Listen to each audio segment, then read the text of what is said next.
Hey guys, tonight we're stepping back in time. Feel the damp morning chill of a thatched roof cottage, the smell of wood smoke and wet earth clinging to the air. You can hear the distant lowing of a cow, the gentle rhythm of your own breathing. It's peaceful, it's home, and it's all about to be ripped away. We're going to explore just how brutal it was to be a medieval soldier, and spoiler alert, you probably won't survive this. So, before you get comfortable, take a moment to like the video and subscribe, but only if you genuinely enjoy what I do here. And as always, I love seeing where you're all tuning in from. Let me know in the comments your city and what time it is there. It's a wonderful way to feel connected, even as we drift off. Now, dim the lights, maybe turn on a fan for that soft background hum, and let's ease into tonight's journey together. Your world, right now, is about 5 square miles. It's the muddy track that leads from your family's hut to the village well. It's the dark, loamy soil of the strip of land your father works, a plot owned by a lord you've never seen. It's the stone walls of the small village church and the ale-soaked benches of the even smaller village tavern. You wake with the sun, your back aching from the straw pallet you share with 2 younger brothers. The air is thick with the familiar, comforting smells of your life: baking bread, animal dung, and the damp wool of your tunic. This is it. This is everything. Your ambitions stretch as far as hoping the harvest is good, that the winter isn't too cruel, and that maybe, just maybe, you'll save enough to buy your own pig one day. But today is different.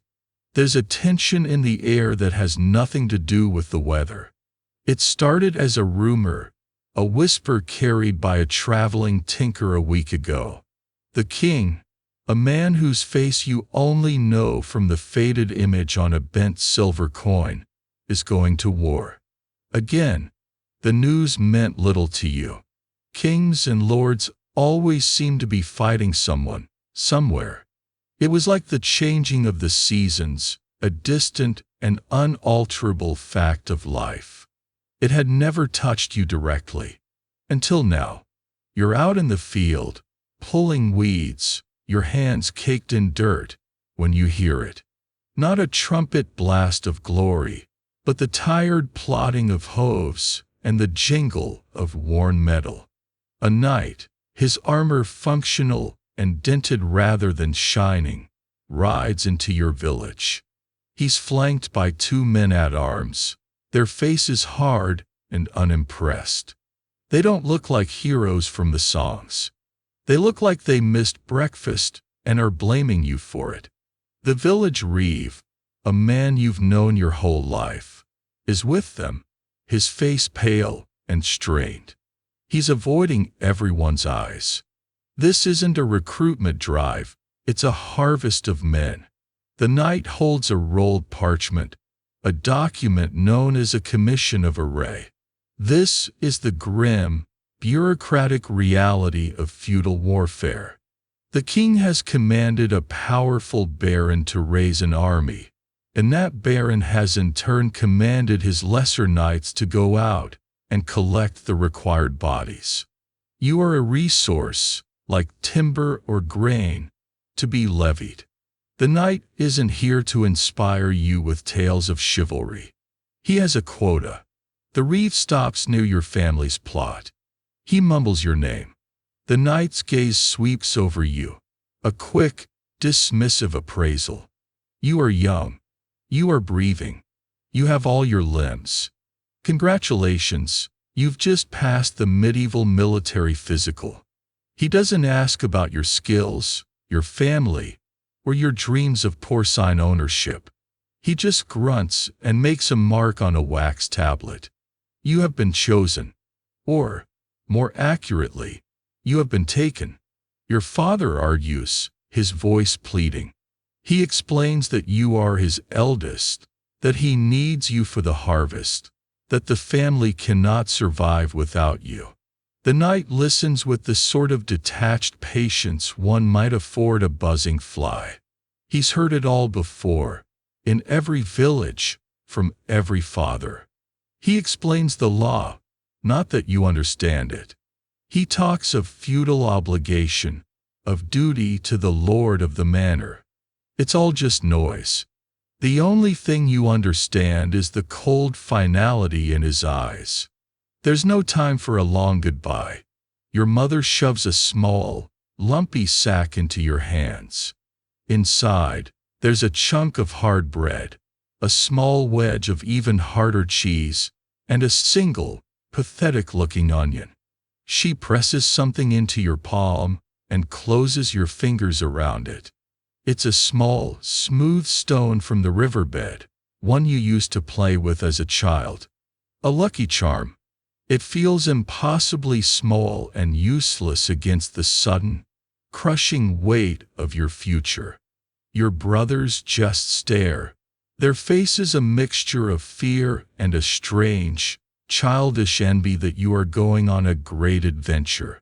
They don't understand. You barely understand. You are herded with a half-dozen other young men from your village. Some are crying openly. Others, like you, are locked in a state of silent shock.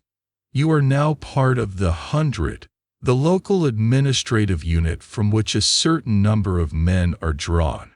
You've never felt less like a part of anything. You are just a collection of terrified farm hands, being led away from the only world you've ever known. The sergeant-at-arms barks an order, and you begin to walk. You don't dare look back, but you can feel the eyes of your family, your entire village, on your retreating form. The 5-square-mile world you inhabited just this morning is already shrinking behind you. The road is a revelation of misery. The worn leather shoes you inherited from your grandfather, perfectly fine for shuffling around the village, are now instruments of torture. Within the first hour, you feel a hot spot on your heel. By the third, it's a full-blown blister. The man next to you, a weaver named Thomas, is shod in little more than cloth wrappings. He'll be lucky if his feet last the day. The sergeant set a brisk pace, showing no sympathy. To them, you are not yet soldiers. You are not even men. You are baggage that happens to be able to walk. The recruiting party grows as you pass through other villages, collecting more bewildered-looking youths.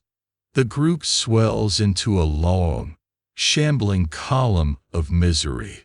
There's no camaraderie yet, only shared fear. You try to make sense of it. Why you? Why now?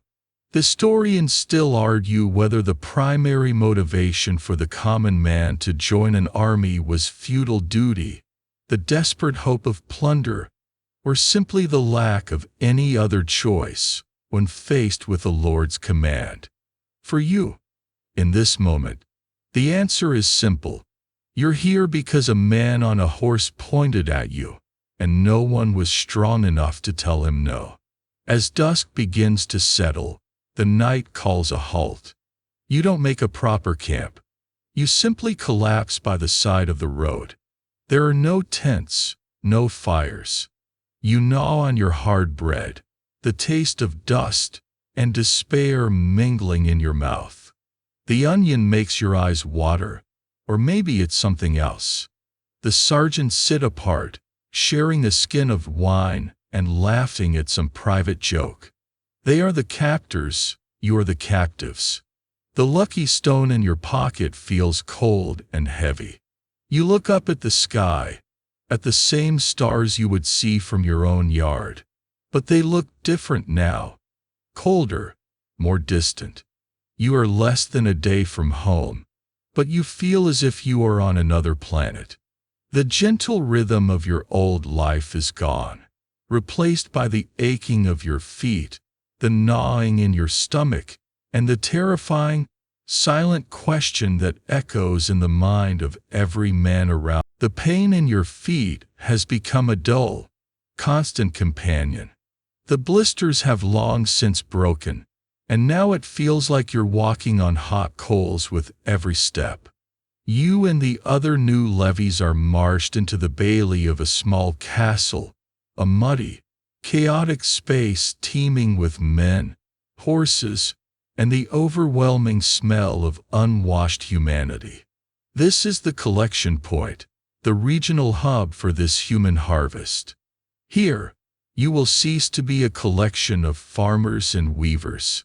Here, you will be turned into an army, or a reasonable facsimile thereof. You are shoved into a line that snakes towards a grim-looking shed. Presiding over the distribution of equipment is a man who looks like he was carved from a block of granite and then left out in the rain for 50 years. This is the quartermaster. He has a ledger, a pot of ink, and an expression that suggests he's just witnessed the invention of taxes. He doesn't look at your face, only at your general size, as if fitting you for a coffin. When your turn comes, he grunts, makes another mark next to your name, and gestures for you to move along. This is where your transformation begins, and it's about as glamorous as getting your first set of hand-me-down clothes. First comes the armor. Don't picture the gleaming, articulated steel you've seen on the lord of the manor during a festival. That's for the 1%. For you, the 99%, there is the gambeson. It's a thick, padded jacket, made of dozens of layers of coarse linen stitched together. The one shoved into your arms is stained with the sweat of its previous owner, and possibly his lunch. It smells like damp earth and old fear. You pull it on. It's stiff, heavy, and unbelievably hot. The seams chafe your neck and armpits almost immediately. This, you will learn, is your best friend and your worst enemy. It might stop a glancing sword cut or a spent arrow, but it will also cook you alive on a summer march and rub your skin raw. Some of the jackets, called jacks of plate, have small iron plates sewn between the layers. This is considered a luxury model. Yours does not have this feature. It is padded with packed raw wool and scraps of old cloth, a lumpy, uneven mass that makes you look like a poorly stuffed scarecrow. You poke a suspicious lump near your ribs. It's probably just a wad of cloth. You hope it's just a wad of cloth. A quirky but common practice for soldiers who had to maintain their own gear was to restuff worn-out sections with whatever they could find, moss, horsehair, or even grass in a pinch. Anything to keep a bit of padding between them and a sharp piece of metal. Next is the helmet. Again, forget the visored great helms of chivalric romance. You are handed a kettle hat. It's a simple, wide-brimmed steel bowl, aptly named because it looks exactly like an inverted cooking pot. You place it on your head. It's too big. It wobbles precariously and slides down over your eyes. The quartermaster's assistant, a boy no older than you, sees your struggle, sighs the sigh of infinite boredom, and hands you a rancid-smelling strip of leather. "Tie this under your chin," he mutters, already looking past you. You do as you're told. Now the helmet stays on, but the brim is so wide it feels like you're looking at the world from the bottom of a well. Your hearing is subtly muffled, dominated by the sound of your own breathing. It offers decent protection from anything coming straight down, like arrows or rocks dropped from a wall, but it does very little for a direct thrust to the face. You trade it for the one given to Thomas the Weaver, which is too small and perches on his head like a metal acorn cap. Yours is still too big, but at least it covers your years. Progress. Then comes the main event. Your weapon. The sword, the symbol of the warrior, is an expensive and high-status weapon. You will not be getting a sword. Swords are for knights, wealthy mercenaries, and people who can afford to practice with them. You are handed a polearm. It's a 6-foot length of roughly finished ash wood with a crude metal point affixed to the end. It's a spear. A very basic spear. Some of the other men are given bills, which are essentially farming implements, a sort of pruning hook on a long pole, designed to pull a knight off his horse. It's a reminder of what you are, agricultural equipment, repurposed for war. You hold the splintery shaft in your hands. It's awkward and unwieldy. You've held a pitchfork your whole life, but this feels alien. A pitchfork is for moving hay. This is for, well, you try not to think too hard about what it's for. There's a long-standing debate among historians about how exactly common soldiers were armed. Did they show up with their own tools from home, as part of a militia obligation, or was there a more centralized system of state-funded armories providing this kind of standardized, low-grade gear? Looking at the pile of nearly identical, crudely made spears, it seems for this campaign, at least, someone has placed a bulk order for the cheapest possible weapons. There's a grim uniformity to it all. Finally, you might get a shield. If you're lucky. Today, you are not. The pile of splintered wooden shields runs out 3 men before you get to it. The quartermaster just shrugs. Try not to get hit, he advises, without a trace of irony. One less thing to carry, you tell yourself, with a distinct lack of conviction. The man next to you, who did get a shield, holds it up. It's a simple plank of wood, covered in cracked leather, with a single iron boss in the middle. It already looks like it's lost several fights. So now you stand there, in the middle of the chaotic castle bailey, a parody of a soldier. You're sweltering in a smelly, padded jacket, peering out from under a wobbly metal hat, and holding a big pointy stick. You feel ridiculous. You feel vulnerable. You look around at the other men from your village. They all have the same dazed, uncomfortable look on their faces, like farm animals dressed up for a pageant. The shared shock is starting to curdle into a shared misery, the first bitter taste of unit cohesion. The sergeant barks another order, his voice cutting through the noise. It's time to learn how to use this junk. You are herded into a muddy field outside the castle walls, a space designated for training. For now, though, you just stand there, getting used to the weight. The gambeson restricts your arm movement. The helmet limits your vision. The spear is heavy and unbalanced. Just standing still is exhausting. You think back to this morning, walking in the fields in your simple wool tunic. The freedom of movement, the light breeze on your skin, it feels like a lifetime ago. That was the body of a farmer. This is the body of a soldier, and it is a clumsy, hot, and ill-fitting cage. The lucky stone from your mother is still in the pocket of your old trousers, buried deep beneath the layers of your new identity. You press your hand against the lumpy padding of the gambeson, trying to feel its familiar shape, a tiny, secret anchor in a world that has become terrifyingly strange. The training in the muddy field lasts for 2 days. It is less about elegant martial arts and more about not accidentally stabbing the man next to you. The sergeants, veterans of some forgotten skirmish, teach you the absolute basics. You learn to hold your spear with 2 hands. You learn to form a line, a wobbly, uncertain wall of men and sharpened sticks. You practice bracing the butt of the spear against the ground with your foot to receive a cavalry charge, a terrifying thought you try to push from your mind. Mostly, you practice marching. And then, the real march begins.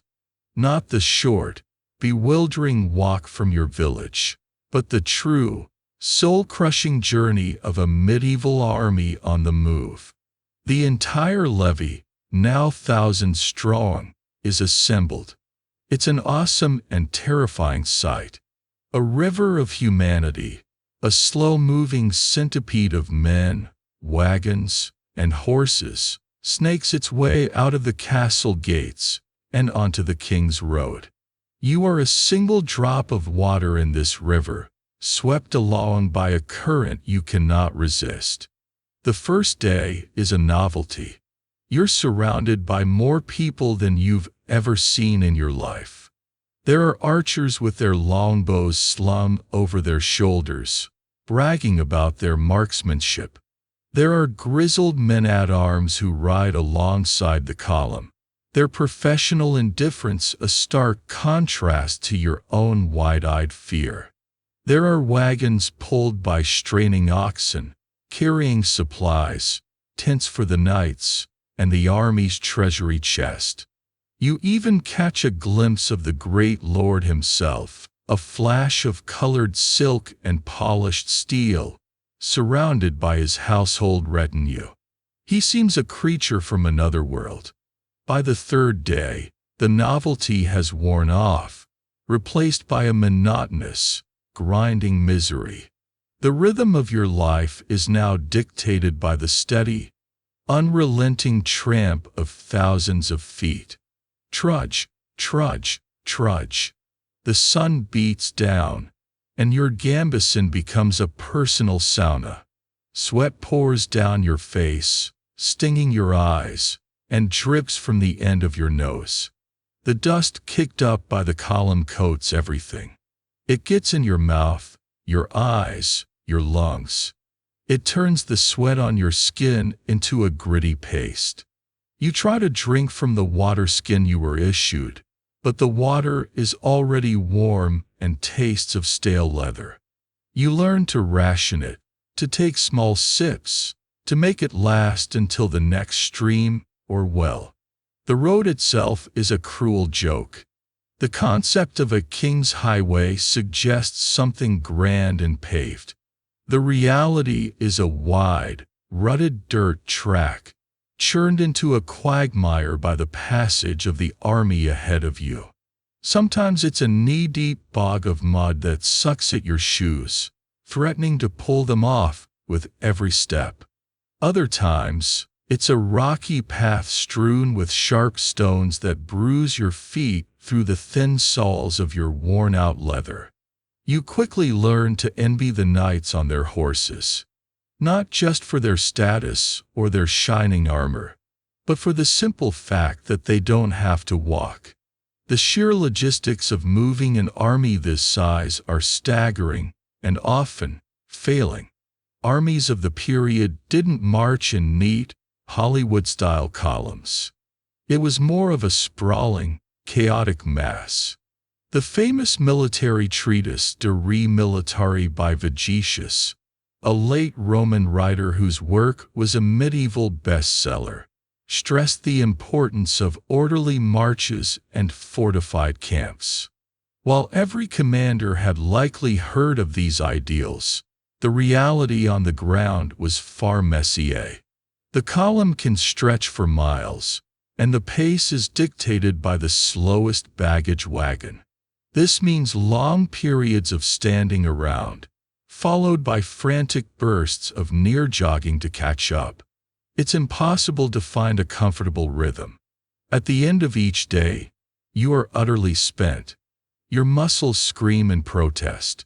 Your shoulders ache from the weight of your spear. Your feet are a mess of blisters and raw skin. You dream of taking off your shoes, but you're almost afraid of what you'll find underneath. You see men starting to fall out of the column, collapsing from exhaustion or heat stroke. The sergeants are merciless. They scream at them, kick them, trying to get them back on their feet. Sometimes it works. Sometimes, the men are just left where they fall, to be picked over by the scavengers and crows that follow the army like a grim shadow. You learn to keep going. You put one foot in front of the other, focusing on the back of the man ahead of you, and try not to think. The landscape changes, but the misery stays the same. You march through dense forests where the air is cool, but the path is narrow and treacherous. You cross open plains where the sun is relentless and there is no shade. You ford rivers, the cold water a blessed shock to your aching feet, but then you must march for hours in soaking wet clothes, the chafing from your gambeson becoming unbearable. You learn the geography of your own body's suffering.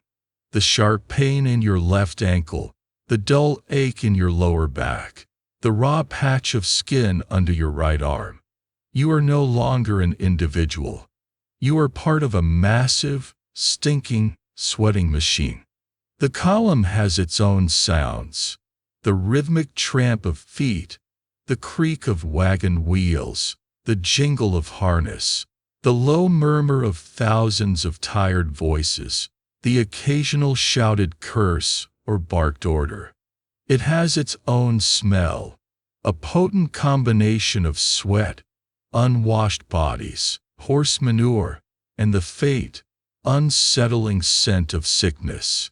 One of the quirky and rather grim fringe aspects of these long marches was the economy that sprung up around them. A whole ecosystem of camp followers would trail the army. These weren't just the wives and families of soldiers. They were merchants, gamblers, tinkers, and opportunists of every stripe, selling everything from stale bread and watered-down wine to mending services in games of chance. They were a necessary evil, providing services the Army's own logistics couldn't, but also a constant source of discipline problems, theft, and disease. You watch them from a distance, a chaotic, mobile town that shadows your every step. After 2 weeks of this, you've lost track of where you are. The world has shrunk again, not to a village, but to the few feet of space around you in the marching column. Your world is the back of the man in front of you, the feel of the spear shaft in your hand, and the constant, throbbing pain in your feet. The memory of your home, of the quiet field and the smell of your mother's baking, is a distant dream. It feels like another life, lived by another person. The boy who was so shocked at being taken from his village is gone. In his place is a creature of pure endurance, a dumb animal taught to walk until it's told to stop. You don't know where you're going or when you'll get there. All you know is the march, the never-ending march. The sun bleeds across the horizon, painting the sky in shades of bruised purple and dirty orange. The horn sounds, a flat, ugly note that signals the end of the day's march. The river of men spills out across a designated field, dissolving from a column into a sprawling, chaotic mess. This is camp. It is not a place of rest and recovery. It is a temporary city built of mud and misery, and it will be your home until the horn blows again at dawn. You drop your spear and collapse onto the damp grass, your body screaming in protest. Every muscle aches with a profound, bone-deep weariness. For a few precious moments, you just lie there, feeling the cool earth beneath your sweat-soaked gambeson. But there is no real rest for a common soldier. The sergeants are already yelling, their voices hoarse and grating. There are tasks to be done. Your first taste of camp life is the frantic scramble for basic resources. The most important of these is water. The army has halted near a sluggish, brown river. Thousands of men and animals converge on its banks, all desperate to drink. You push your way through the throng, kettle hat in hand, and scoop up the murky water. You can see the filth suspended in it, dirt, debris, and things you'd rather not identify. Upstream, you can see men washing their clothes and horses relieving themselves directly into the current. You know it's teeming with disease. But your thirst is a raging fire in your throat, so you hold your nose and drink deeply. This is a gamble you'll take every single day. A roll of the dice with dysentery, a condition known grimly as the flux, which could kill a man faster and more surely than a sword. Next is firewood. You and the small group you've unofficially fallen in with, Thomas the Weaver and a quiet blacksmith's apprentice named John, are sent into the nearby woods to forage. You are now part of what's known as a lance or mess, a small unit of 5 or 6 men who live, cook, and will eventually fight together. It's the army's way of breaking down the unmanageable mass of men into functional units. In reality, it's a small family of misery, and your survival depends on it. You scavenge for fallen branches and dry twigs, competing with hundreds of other foraging parties. The woods are quickly stripped bare. When you return, another group from your mess has been to the supply wagon. They come back with your rations for the evening. A handful of coarse oat flour, a chunk of salted pork so hard you could use it to hammer a nail, and a small measure of thin, sour ale. This is luxury. On some nights, it's just the flour.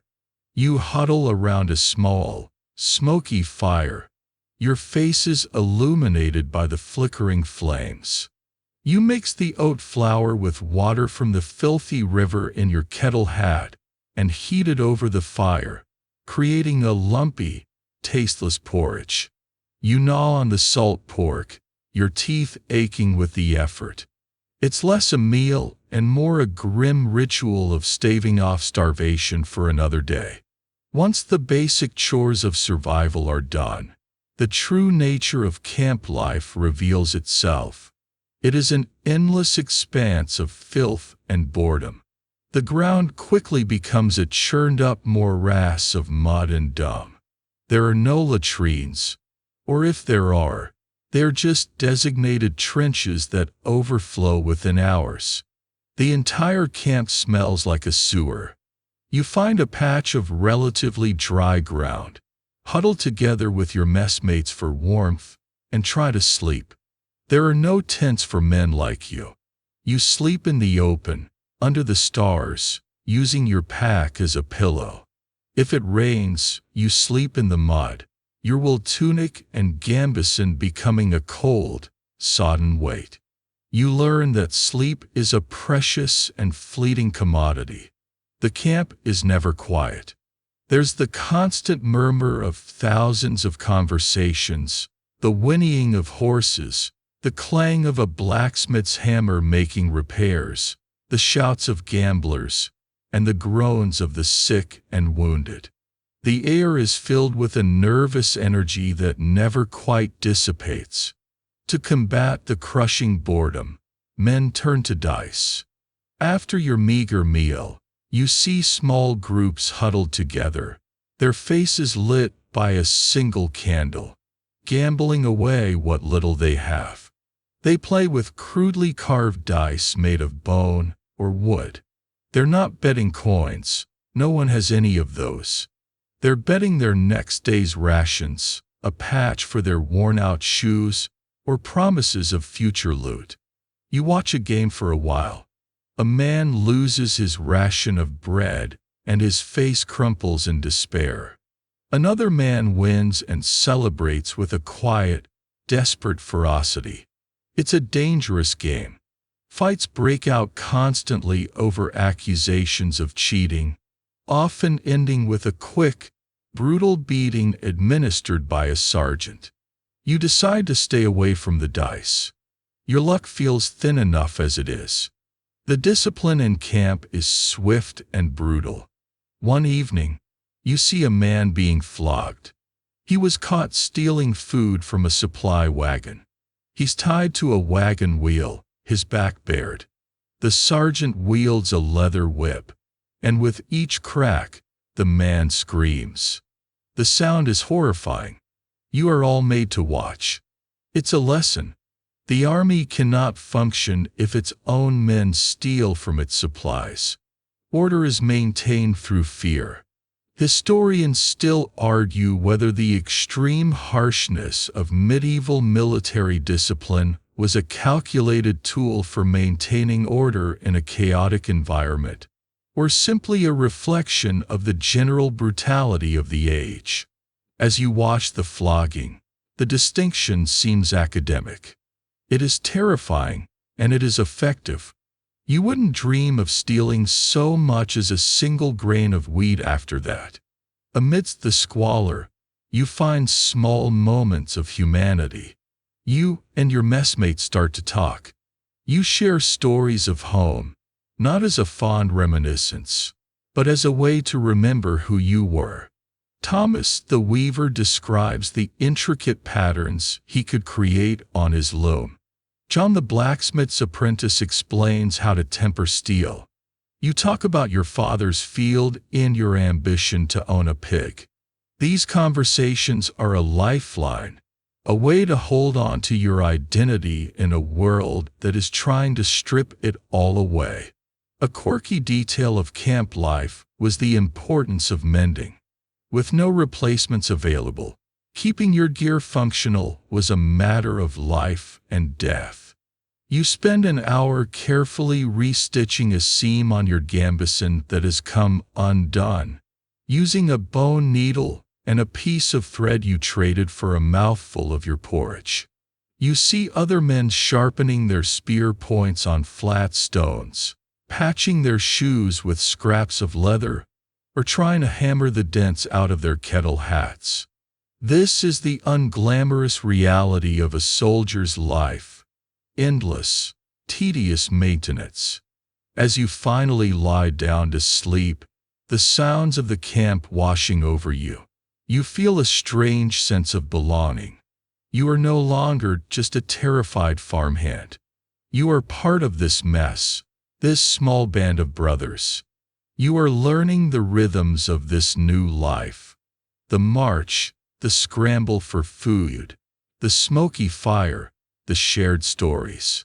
It is a brutal, filthy, and dangerous existence. But for the first time since leaving home, you are not entirely alone. The gnawing emptiness in your stomach has become a constant presence, a dull ache that underlies every other sensation. The novelty of porridge cooked in a helmet has long since faded, replaced by a grim acceptance of its tasteless, gritty reality. Food, you are learning, is the central organizing principle of your life. It is more important than the destination of the march, more important than the fear of the enemy, more important, even, than sleep. Your day is measured in meals, or the lack thereof. The official ration system is, to put it mildly, optimistic. On paper, a soldier is meant to receive a daily allotment of bread or flour, some form of salted or dried meat or fish, and a measure of ale or wine. This is what the king's accountants and provisioners have planned for. The reality you experience is a pale, shrunken shadow of that plan. The army is like a great, hungry beast, and its supply lines are long and fragile. Bad weather can delay supply wagons for days. A muddy road can mean the difference between eating and going hungry. Ambushes by enemy scouts or local partisans can wipe out a whole caravan of food. So, most days, you don't get the full ration. The bread, when it arrives, is often hard as a rock and riddled with weevils. You learn to break it up and soak it in your ale or in water, creating a sour, pulpy mash that is easier to chew. The salted meat is a gamble. Sometimes it's pork, sometimes it's beef, but it's always encased in a thick crust of salt that has to be scraped off. Even then, the meat beneath is tough and stringy. The worst is the salted fish, usually herring, which arrives dry, brittle, and stinking to high heaven. You eat it because it's calories, because it's something to fill the void, but you do so with a grimace. The ale is thin and sour, more like vinegar than anything you'd find in your village tavern. But it's liquid, and it's generally safer to drink than the river water. You guard your daily portion jealously. A famous medieval document, the Household Roll of Bishop Swinfield from 1289 to 90, gives us a fascinatingly detailed look at the provisions for a large household on the move. It lists staggering quantities of wheat, oats, wine, and thousands of cured herrings, illustrating the sheer scale of the challenge. For the leaders, the logistics were a matter of meticulous record-keeping. For you, on the receiving end, it's a daily lottery of what, if anything, makes it to the end of the supply chain. When official rations run low, you are expected to forage. This isn't the gentle berry picking you might imagine. It's a desperate, competitive scourging of the landscape. The army moves through the countryside like a swarm of locusts, stripping it bare. You and your messmates venture out, digging for roots, picking wild greens you hope aren't poisonous, and collecting snails or frogs. You learn to identify edible plants from the older, more experienced soldiers. A little bit of wild garlic can make the endless porridge almost palatable. A handful of nettles, carefully boiled to remove their sting, adds a bit of green to your diet. But your greatest competitors for food are not the other soldiers. They are the rats. The camp is infested with them. They are bold and fearless, drawn by the smell of thousands of men and their food stores. At night, you can hear them scurrying around, just beyond the light of your fire. You have to guard your meager rations constantly. You learn to hang your sack of flour from a branch, or sleep with your bread ration tucked inside your gambeson, hoping the lumpy texture will discourage them. One morning, you wake up to find that a rat has chewed a hole in your water skin, draining the precious, foul-tasting water into the dirt. You feel a surge of pure, murderous rage. John, the blacksmith's apprentice, quietly gives you a mouthful of his own water, and the anger subsides into a familiar, weary despair. The rules around food are incredibly strict. You are marching through your own kingdom's territory, at least for now, and pillaging from the local population is strictly forbidden. The official term for this is foraging without license. The punishment, as you saw with the flogging, is brutal. The army command needs to maintain some goodwill with the locals. They are a source of future supplies and intelligence. So, you march through farmland bursting with crops you cannot touch, and past barns filled with livestock you cannot slaughter. The temptation is a form of torture. You see a fat chicken strutting by the side of the road, and have to physically restrain yourself from grabbing it. Of course, the rules are bent and broken. A whole black market thrives just beneath the surface of camp discipline. A soldier might manage to acquire a chicken or a sack of apples from a farm when the sergeant isn't looking. This prize is then cooked in secret and shared within the mess, or traded for other goods. The risk is immense, but the reward of a belly full of fresh meat is sometimes worth it. The camp followers, who trail the army like gulls following a fishing boat, are masters of this illicit trade, buying stolen goods from soldiers and selling them to other soldiers at an inflated price. One evening, Thomas the Weaver returns to your small campfire with a triumphant grin. Hidden inside his tunic is a small, lumpy sack. He opens it to reveal a dozen fresh eggs. He doesn't say where he got them, and you don't ask. It's better not to know. You break the eggs into your kettle hat, which you've scrubbed clean with sand from the riverbank, and scramble them over the fire. The smell is intoxicating. The taste is divine. For a few glorious minutes, you are not a half-starved soldier eating gruel.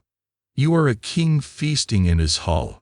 That night, your sleep is deeper, your dreams less troubled. The quality of a soldier's diet had a direct and dramatic impact on his health. Scurvy, a disease caused by a lack of vitamin C, was a constant threat on long campaigns, leading to bleeding gums, loose teeth, and eventually death. A quirky but surprisingly effective folk remedy, documented in some accounts, was to make a tea from pine needles, which are naturally rich in vitamin C. You see some of the veteran archers doing this, and, mimicking their actions, you strip some needles from a pine tree and boil them in your helmet. The resulting drink is bitter and tastes of turpentine, but the old soldiers swear by it. You drink it down, hoping it will ward off the sickness you see creeping through the camp. The psychological toll of this constant hunger is immense. It makes men irritable, suspicious, and selfish. You see friendships break over a stolen piece of bread. Yet, it can also forge powerful bonds. Sharing your last piece of hardtack with a messmate who has nothing is an act of profound loyalty. Your mess becomes your world. You pool your resources, share your foraging finds, and stand guard over each other's food at night. You are learning the brutal arithmetic of survival. A shared crust of bread is better than a whole loaf eaten alone, because tomorrow you may be the one with nothing. The idea of being a soldier, back in your village, was vaguely associated with wealth. You'd heard stories from a traveling peddler about men who went off to war and came back with their pockets full of silver, buying land and living as minor lords. These were, you now realize, the medieval equivalent of lottery winner stories, rare, sensational, and deeply misleading. The myth of a soldier's pay is one of the first and most bitter lessons you learn on this journey. You are not an employee. You are crown property, and your compensation is, at best, an afterthought. In theory, you are entitled to a wage. As a common infantryman, a spearman, you are promised a few pence per day. An archer, being more skilled, earns more. A man at arms on horseback earns more still. The knight, of course, isn't paid a simple wage. He serves in exchange for his land or is paid a substantial contract fee.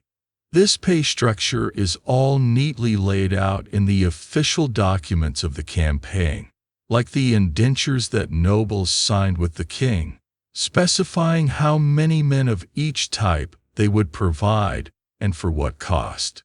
A famous example of this is the detailed English exchequer records from the 100 Years' War, which give historians a clear picture of military pay scales. For you, These records are a fantasy novel. The problem is the massive gap between what is promised and what is delivered. The royal treasury is not a bottomless pit. Wars are ruinously expensive, and kings were often broke, constantly seeking new taxes and loans to fund their campaigns. The money to pay the army is supposed to follow you, moving under heavy guard in those creaking wagons. But it often runs out. Or it's late. Very, very late. The first payday is supposed to be a month into the campaign. A palpable excitement ripples through the camp. For days, men have been talking about what they'll do with their wages. Some plan to buy better shoes from a camp follower. Others want to buy a decent knife, or just have a truly drunken night on strong ale. The prospect of holding actual coins in your hand, a sign that your suffering has some quantifiable value, is a powerful motivator. The day arrives. Trestle tables are set up, and the paymasters, clerks from the king's administration, sit with their ledgers and coin bags.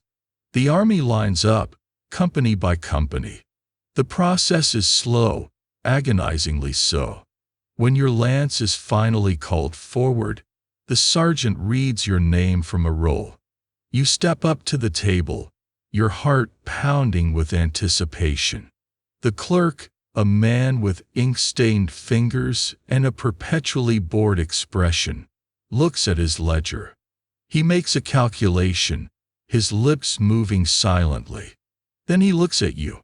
Wages for 30 days, he announces, is 2 shillings and 6 pence. It's more money than you've ever imagined holding at one time. He continues, his voice a flat monotone. Deduction for equipment issue, 1 shilling. Your heart sinks. The lumpy gambeson and pointy stick were not, it turns out, a gift. They were a loan. Deduction for rations provided, 1 shilling and 4 pence. You stare at him in disbelief. You're being charged for the weevil-infested bread and stinking fish. Your grand payment of 2.5 shillings has just evaporated. The clerk counts out 2 small, misshapen silver pennies and drops them into your outstretched palm. Next, he barks, already looking past you. You stand there, stunned, looking at the 2 pence in your hand. They feel small and insulting. 2 pence. That's it. For a month of marching, a month of hunger, a month of sleeping in the mud. It's enough to buy a loaf of decent bread, or maybe 2 pints of strong ale. It is not the stuff of legends. It is the wage of a slave. You see the same look of dazed disappointment on the faces of your messmates. Thomas the Weaver got 3 pence. He clenches them in his fist, his knuckles white. This system of deductions, known as stoppages, was a common and deeply resented practice. It was the medieval version of hidden fees and service charges. Sometimes, deductions were even made for things that were never provided, a form of institutionalized corruption. There was no one to complain to. The clerk was just following orders, and the knights and lords had already received their substantial payments. And that's when you get paid at all. More often than not, the money simply isn't there. The paymasters announce that the treasury is empty, but that payment will be made in arrears at a later date. This promise is met with a wave of groans and curses throughout the camp. It sours the mood, breeds resentment, and shatters morale. Men start to grumble that the king is cheating them, that the lords are hoarding the money. Historians still argue whether these payment failures were a deliberate strategy to keep soldiers dependent and prevent desertion, since a man wouldn't want to leave if he was owed back pay. or simply a result of the chaotic and perpetually underfunded nature of medieval states.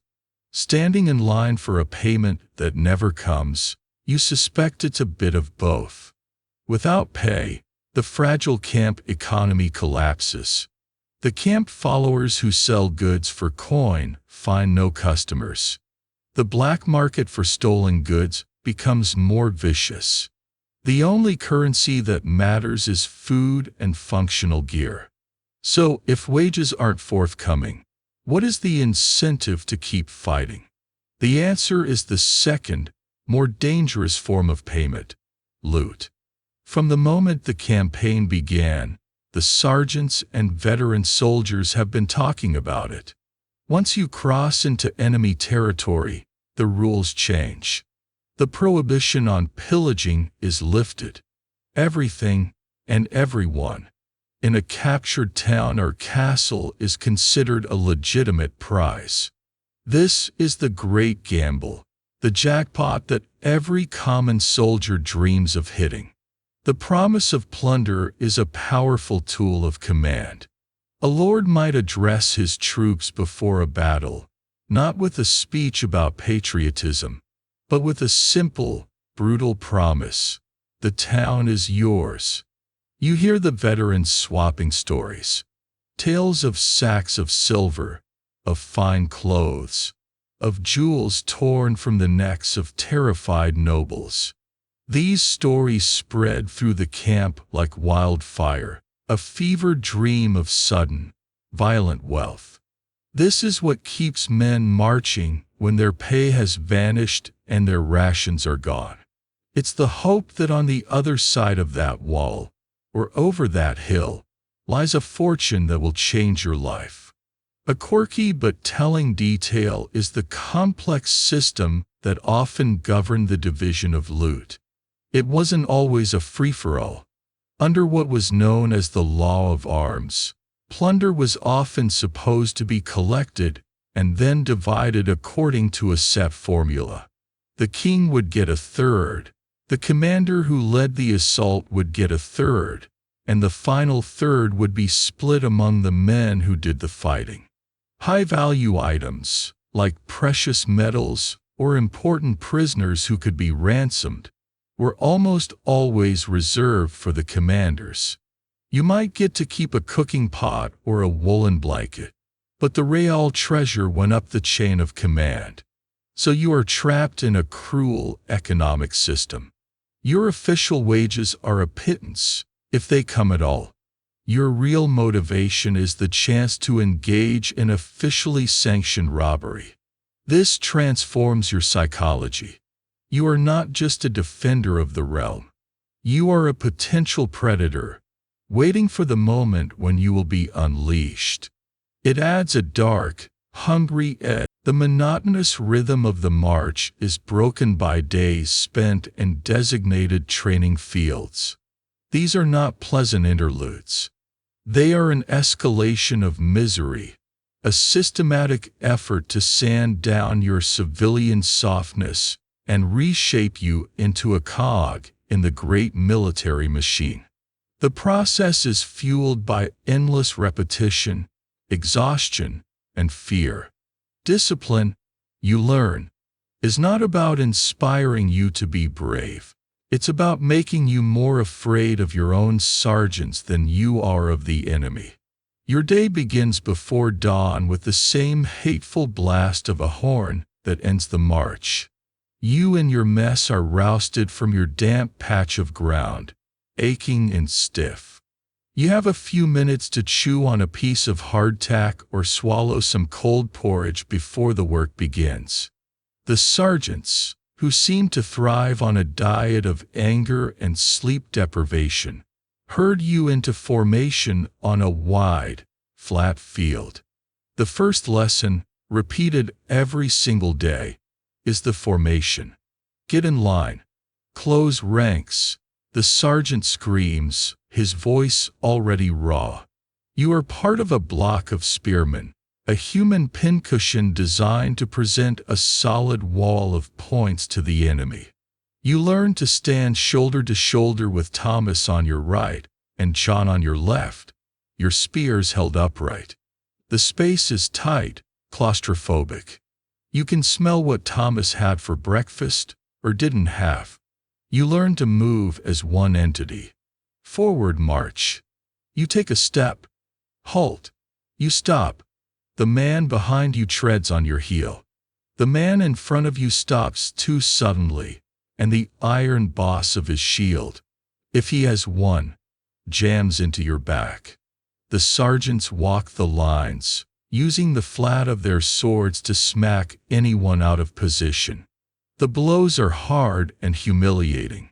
Keep the line straight, you dogs. You practice this for hours. Marching forward, marching backward, turning left, turning right. It's mind-numbingly tedious, but you begin to understand the brutal logic. In the chaos of battle, this instinctive, drilled movement is the only thing that will hold the army together. An army that loses its formation is just a mob, and a mob is easily slaughtered. Then you practice with the spear. You are not taught fencing or elegant dueling techniques. You are taught 3 simple moves. The first is the simple thrust. Thrust. Recover. Thrust. Recover. The sergeant bellows, demonstrating the move. You and 100 other men jab your spears at the empty air. The movement is clumsy at first. Your spear feels heavy, and the butt end slips in your sweaty palm. But you do it again and again and again, until the motion starts to feel natural, until your shoulder muscles burn with a steady fire. The second move is receiving a charge. On command, you drop to one knee, brace the butt of your spear against the soft earth, and angle the point upwards, creating a bristling hedge of steel. You hold this position, your muscles screaming in protest, until the sergeant allows you to stand. The imagined weight of a charging warhorse, a half-ton of muscle and fury, presses down on you. It's a terrifying posture to hold, a position of absolute, trusting stillness in the face of annihilation. The third move is the most grim. You practice against straw-stuffed dummies set up on the field. They are roughly man-shaped, some even crudely painted with a snarling face. At the dummies, advance. Your block of men moves forward, a slow, menacing wall of spear points. Charge. You break into a clumsy run, yelling a ragged battle cry as you've been taught, and slam your spear into the straw target. The impact judders up your arms. Some of the spears punch straight through. Others glance off. You feel a strange, sickening thrill. This is the first time you have used your weapon for its intended purpose, even on a fake target. It makes it all feel terribly real. The training is relentless, designed to push you past the point of exhaustion. When you think you can't possibly lift your spear one more time, the sergeant makes you do it 20 more times. A mainstream historical fact is that this kind of drilled formation fighting, which seems so quintessentially medieval, was in many ways a rediscovery of Roman and Greek tactics. Commanders during the High Middle Ages increasingly realized that disciplined infantry blocks could be a hard counter to the dominance of expensive heavy cavalry. You are part of this tactical evolution, though it feels less like a grand strategy and more like organized torture. Discipline is the glue that holds all this together, and it is applied without mercy. Any infraction, talking in ranks, dropping your spear, being slow to follow an order, is met with instant punishment. The most common is a simple beating. A sergeant will cuff you hard on the side of the head with a gauntlet fist, leaving your ears ringing, or strike you across the back with a wooden staff. It's casual, constant, and designed to create an atmosphere of immediate obedience. For more serious offenses, the punishments are more severe. One afternoon, two men get into a fight over a gambling debt. They draw their side knives on each other.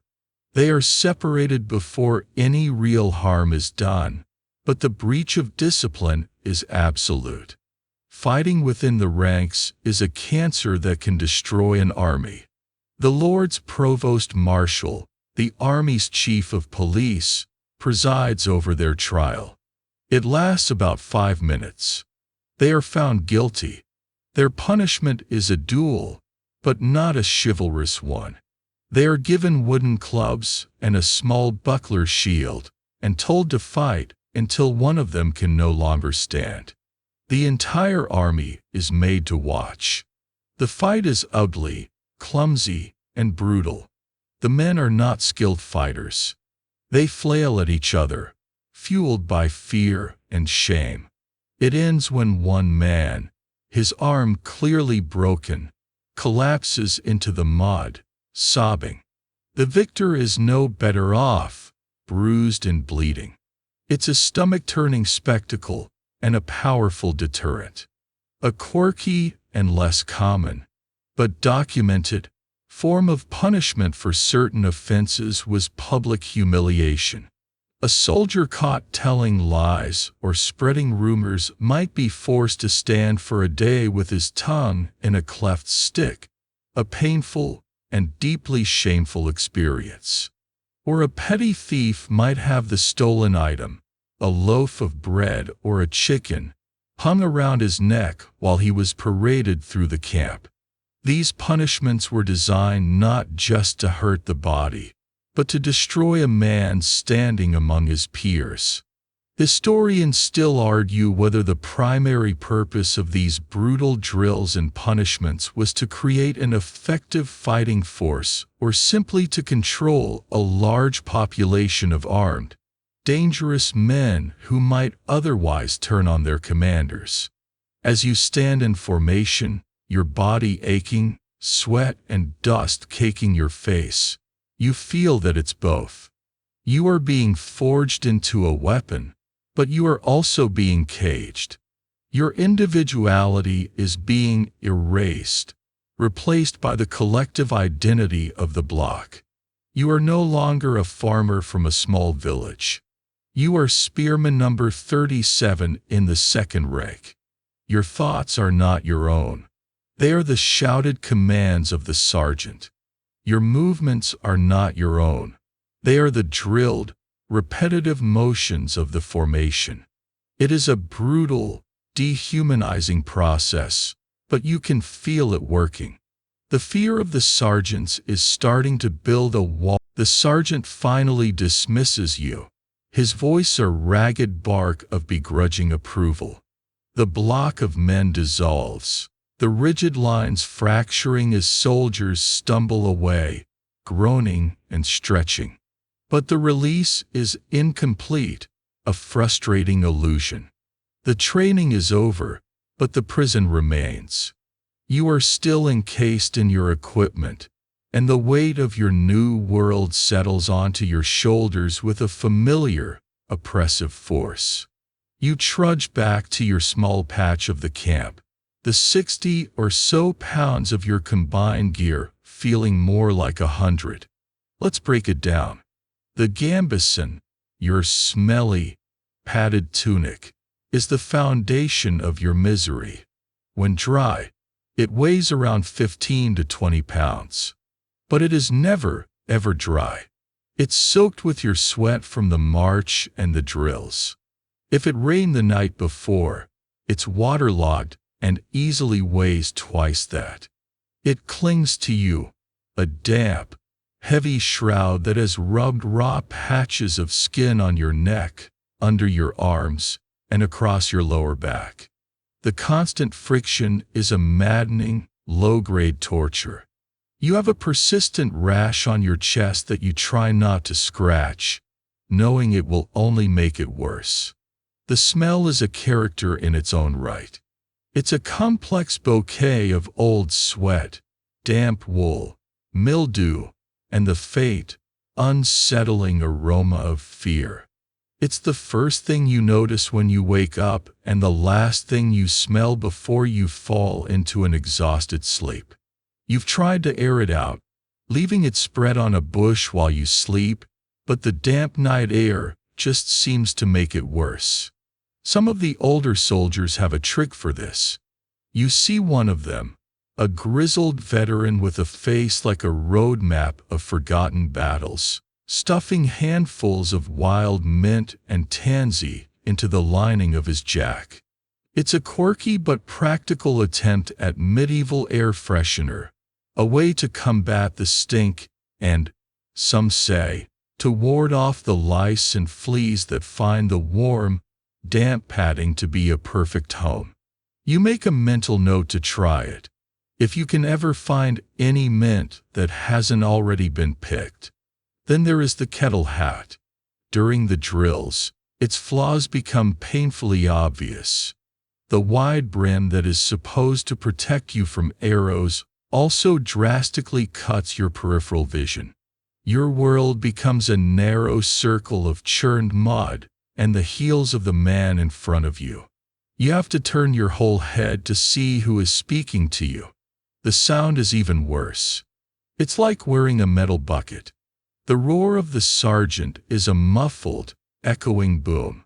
The subtle sounds of the world, the wind, the birds, the quiet rustle of someone approaching, are gone, replaced by the loud, internal symphony of your own breathing and the thudding of your heart. It's isolating. You are surrounded by thousands of men, yet you feel strangely, deafeningly alone inside your helmet. And it's heavy. The constant pressure on the top of your head gives you a dull, persistent headache. The leather strap, which you have to tie tight to keep it from wobbling, digs into the soft flesh under your chin, and it's slick with sweat and grime. You long to take it off, to feel the breeze on your scalp and hear the world clearly again. But you are not allowed to remove it until the final dismissal of the day. Your spear is your constant companion. You don't dare let it out of your sight. You lean it against a tree when you eat, and you sleep with your hand on its shaft. It's an extension of your arm now, and its weight has become a familiar ache in your shoulder and hand muscles. Carrying it is awkward. It's too long to sling over your back, so you carry it upright, which makes navigating the crowded camp a clumsy dance of trying not to poke someone's eye out. Every simple, human act becomes a logistical challenge. To eat your meal, you have to balance your porridge bowl, which is often your helmet, complicating things further. On your lap, trying to maneuver a spoon to your mouth without your gambeson's thick sleeves getting in the way. Relieving yourself is a strategic operation, requiring you to find a secluded spot and manage your clothing, shield, and weapon all at once. It's a deeply undignified process. Lying down is no better. You can't just flop onto the ground. You have to lower yourself carefully, a process that makes your back and knees creak. The padded gambeson is too bulky to be comfortable, and it bunches up in all the wrong places. It's like trying to sleep while wearing a sofa cushion. Most nights, the sergeants allow you to take the gambeson off to sleep, but not always. If an attack is thought to be possible, you sleep in your armor. A miserable experience that guarantees a night of pain, restless tossing and turning. This constant, crushing burden is a key part of your life as a soldier, a physical reality that dictates your every move. A fully equipped knight in plate armor might carry upwards of 70 pounds of gear, but he also had a warhorse to carry him. For you, a common foot soldier, the load is still immense. Your gambeson, helmet, spear, shield, sidearm, waterskin, and the small bag with your rations and worldly possessions could easily add up to 40 pounds or more. For a man who may be suffering from malnutrition and exhaustion, this is a crippling weight to bear day in and day out. It's a slow, grinding process of attrition that wears down your body and your spirit. Historians still argue whether the psychological reassurance of wearing armor outweighed the significant physical penalties of exhaustion and reduced situational awareness it caused. For the knight, encased in steel, the trade-off was likely worth it. For you, in your hot, smelly, and only moderately protective gear, the debate feels very real. Does this lumpy jacket really offer enough protection to justify the misery? As you stand there, itching and aching, you're not so sure. It feels less like protection and more like a punishment. Finally, as true darkness falls, the order comes. You are dismissed for the night. The relief is almost orgasmic. You and your messmates help each other unbuckle and unlace. The moment you shrug off the heavy, damp weight of the gambeson is pure bliss. Your body feels unnaturally light, free. You peel the sweat-soaked linen undertunic from your skin, which is red and raw in patches. You take off the kettle hat, and the world rushes back in. The crackle of the campfire, the murmur of voices, the blessedly cool night air on your sweaty hair. For a few hours, you are yourself again. You are not a walking weapon mount. You are a young man with an aching back and sore feet. You huddle by the fire with John and Thomas, running your hands over the raw spots on your skin, wiggling your toes, reveling in the simple freedom of movement. But your gear is never far away. It lies in a heap beside you, a silent, stinking promise of what the morning will bring. You look at the gambeson, a dark, lumpy shape in the firelight. It doesn't look like a piece of armor. It looks like a cage, waiting for you to climb back inside. And you know that in a few short hours, you will. The army has crossed the border. The mood, which was already a toxic brew of exhaustion and resentment, has now curdled into something sharper, something tinged with a nervous, predatory energy. You are in enemy territory. The theoretical has become real. The drills are over. The long march has led you here, to a wide, rolling plain, just a few miles from the enemy. The battle will be tomorrow.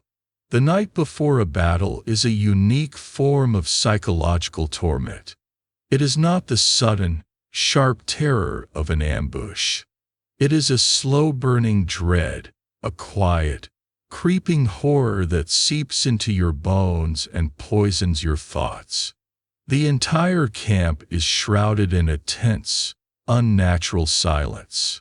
The usual boisterous gambling and loud arguments are gone, replaced by hushed conversations and long periods of staring into the fire.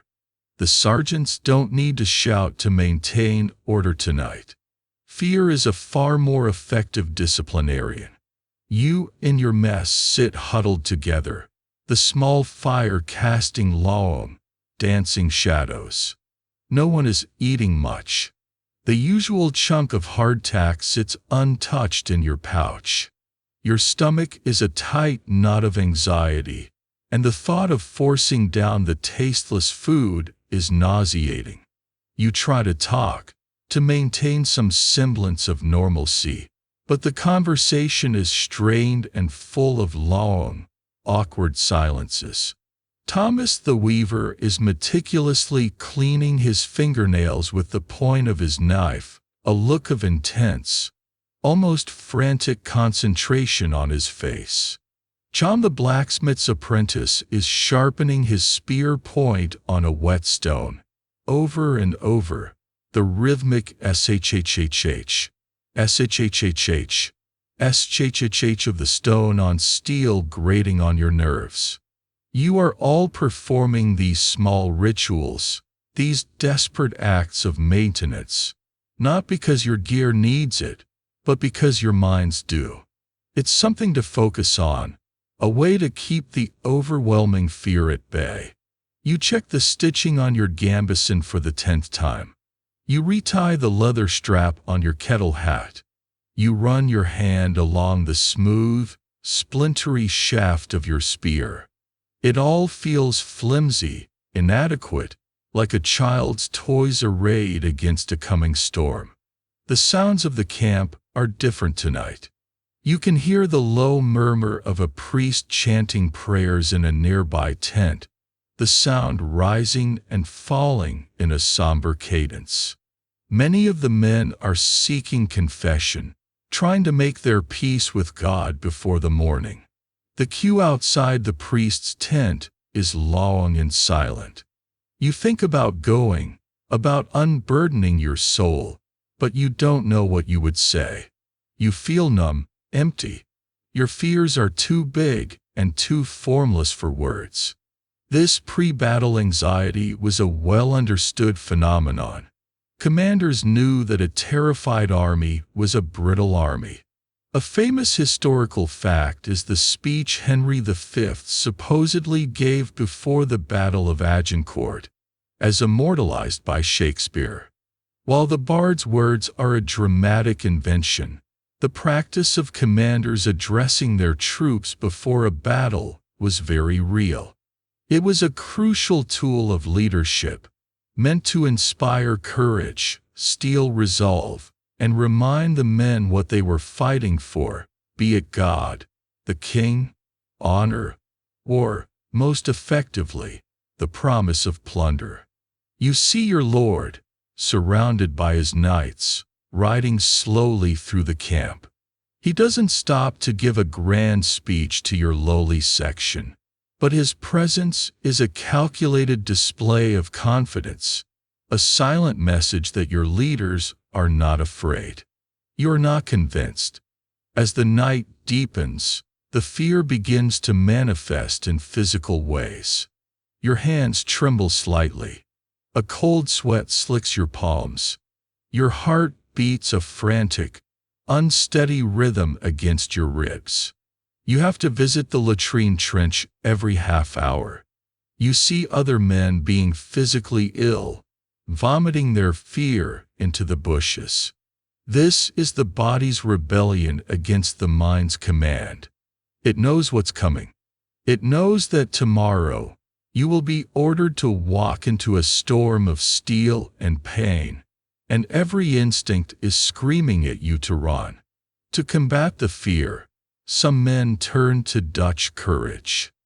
A few of the veteran soldiers have managed to get their hands on a skin of strong wine or brandy, and they pass it around, their laughter a little too loud, a little too shrill. You are offered a swig. The liquid is fiery and raw, and it burns a welcome trail down your throat. For a few moments, the warmth spreads through your chest, dulling the sharp edges of your fear.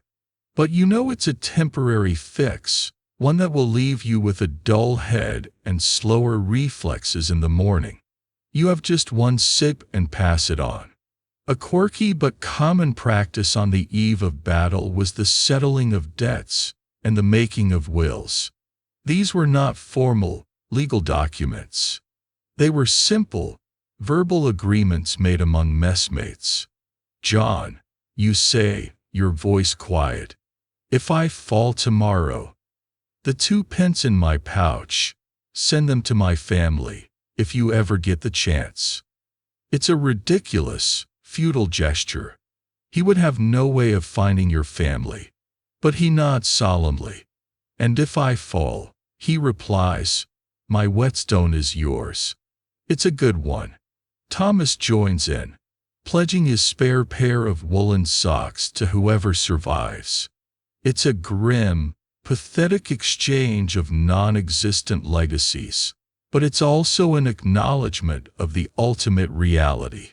It's a way of saying, I might die tomorrow, but I want someone to remember I was here. You try to sleep, but it's impossible. You lie on your back, staring up at the cold, indifferent stars. The same stars you washed from your father's field. It feels like 1,000 years ago. You think of home, of the smell of rain on dry earth, of the taste of your mother's bread. These memories are no longer a comfort. They are a torment, a reminder of everything you stand to lose. Every possible scenario for the morning plays out in your mind's eye. You imagine an arrow sprouting from your chest. You imagine a knight's sword slicing through your gambeson. You imagine the terror of a cavalry charge, the ground shaking, the wall of horses bearing down on you.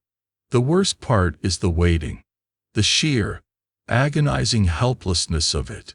You have no control over what is to come. You are a pawn in a game played by kings and lords, a piece to be sacrificed. Your life is no longer in your own hands. It rests on the skill of your commander, the discipline of the men around you, and the blind, stupid luck of battle. Historians still argue about the primary motivation of the common soldier in the face of such terror. Was it loyalty to their lord?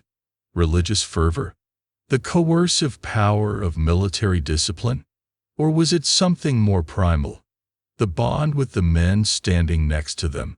As you lie there in the dark, you feel the answer is the last one. The abstract concepts of king and country have faded away. The only thing that feels real is the presence of John and Thomas, two shivering, terrified men, lying just a few feet away. You are not fighting for a king you've never met. You are fighting for them.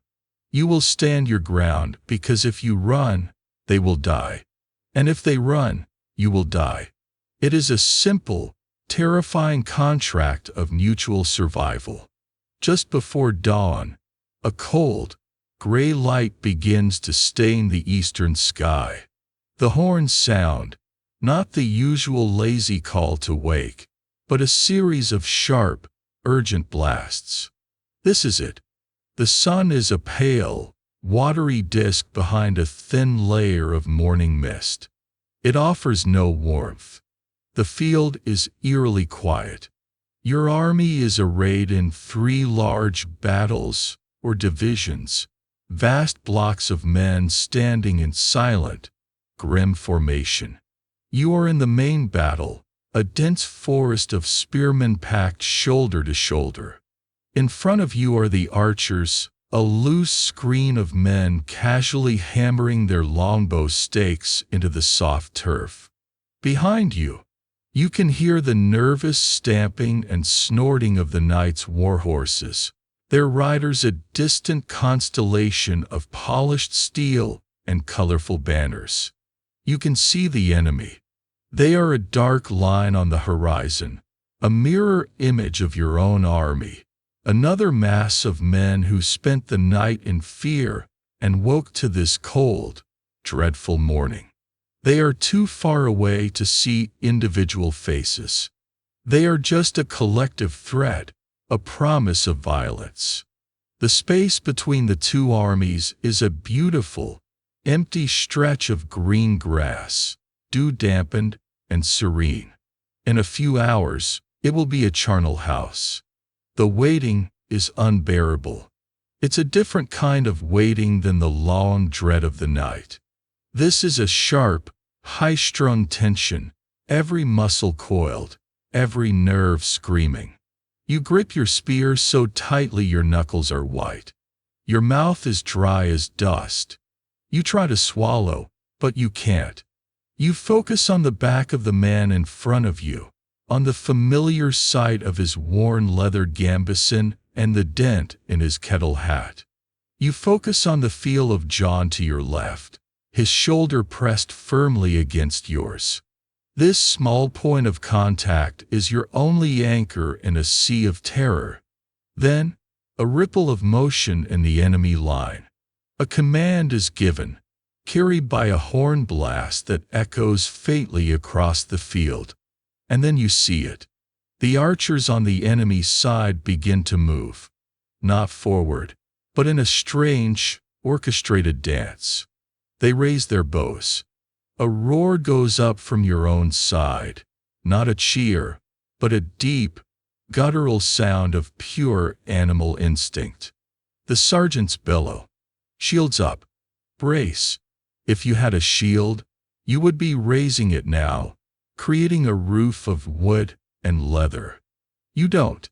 You just have to hunch your shoulders, pull your head down into the collar of your gambeson like a turtle, and trust the wide brim of your kettle hat. You squint your eyes, trying to see the threat, and then the sky turns black. It is not a poetic exaggeration. It is a literal, physical fact. Thousands of arrows, launched in a high, arcing volley, blot out the morning sun. For a horrifying second, there is silence. You can see them, a cloud of dark, feathered things, hanging at the apex of their flight. They seem to stop in midair, frozen against the gray sky. Then they fall. The sound is what you will remember forever. It is not a whistle. It is a sound like a million angry hornets, a torrential downpour of rushing, tearing air. It's a sound that seems to come from everywhere at once, a sound that bypasses your ears and sinks straight into your gut. You flinch. You can't help it. Every muscle in your body screams at you to run, to hide, to curl into a ball. But there is nowhere to hide. You are in the open, a piece of meat on a platter. The arrows strike the ground around you like a sudden, violent hailstorm. They thud into the soft earth. Thump, thump, thump. They clatter off the helmets and armor of the men around you with sharp, metallic pings. And they find flesh. You hear screams. Not the defiant battle cries you practiced, but short, sharp, ugly shrieks of agony. A man 2 ranks ahead of you goes down, a black-shafted arrow sticking out of his neck. He makes a horrible, gurgling sound, and then is silent. Another man near you screams and clutches his arm, an arrow having punched straight through the thick padding of his gambeson. You are untouched. Blind, stupid luck. The arrow storm lasts for perhaps 20 seconds, but it feels like an eternity. Then, as suddenly as it began, it stops. The air is clear again. The sun is visible. But the world has changed. The ground is littered with arrows, sticking out of the turf like a grotesque new crop. There are gaps in your formation now, where men have fallen. The sergeants are yelling. Close ranks. Fill the gaps. You shuffle sideways, stepping over the body of the man who was alive just a minute ago. You don't look down at his face. You can't. This was the devastating power of the English and Welsh longbow, a weapon that shaped the course of the 100 Years' War. A skilled archer could loose 10 to 12 arrows a minute. An army with several thousand such archers could create a killing zone that was almost impossible to cross. The arrows themselves were terrifyingly effective. The famous Bakken point, a narrow, hardened steel tip, was designed to punch through mail and padding. You look at the arrow embedded in the man next to you, and you understand. Your thick gambeson might stop a glancing shot or an arrow at the end of its flight, but a direct hit at optimal range is lethal. Before you have time to process the horror, another roar goes up from the enemy line. They are raising their bows again. The cycle is repeating. Your own archers are now responding. You hear the sharp command from your own side. Archers, knock. Mark. Loose. With a sound like a giant canvas sail ripping, your own archers send their reply. You are now standing between two converging storms of death. The second volley is worse. You know what's coming. The anticipation is a physical sickness. You hunch down again, making yourself as small as possible, your world shrinking to the few feet of muddy ground around you.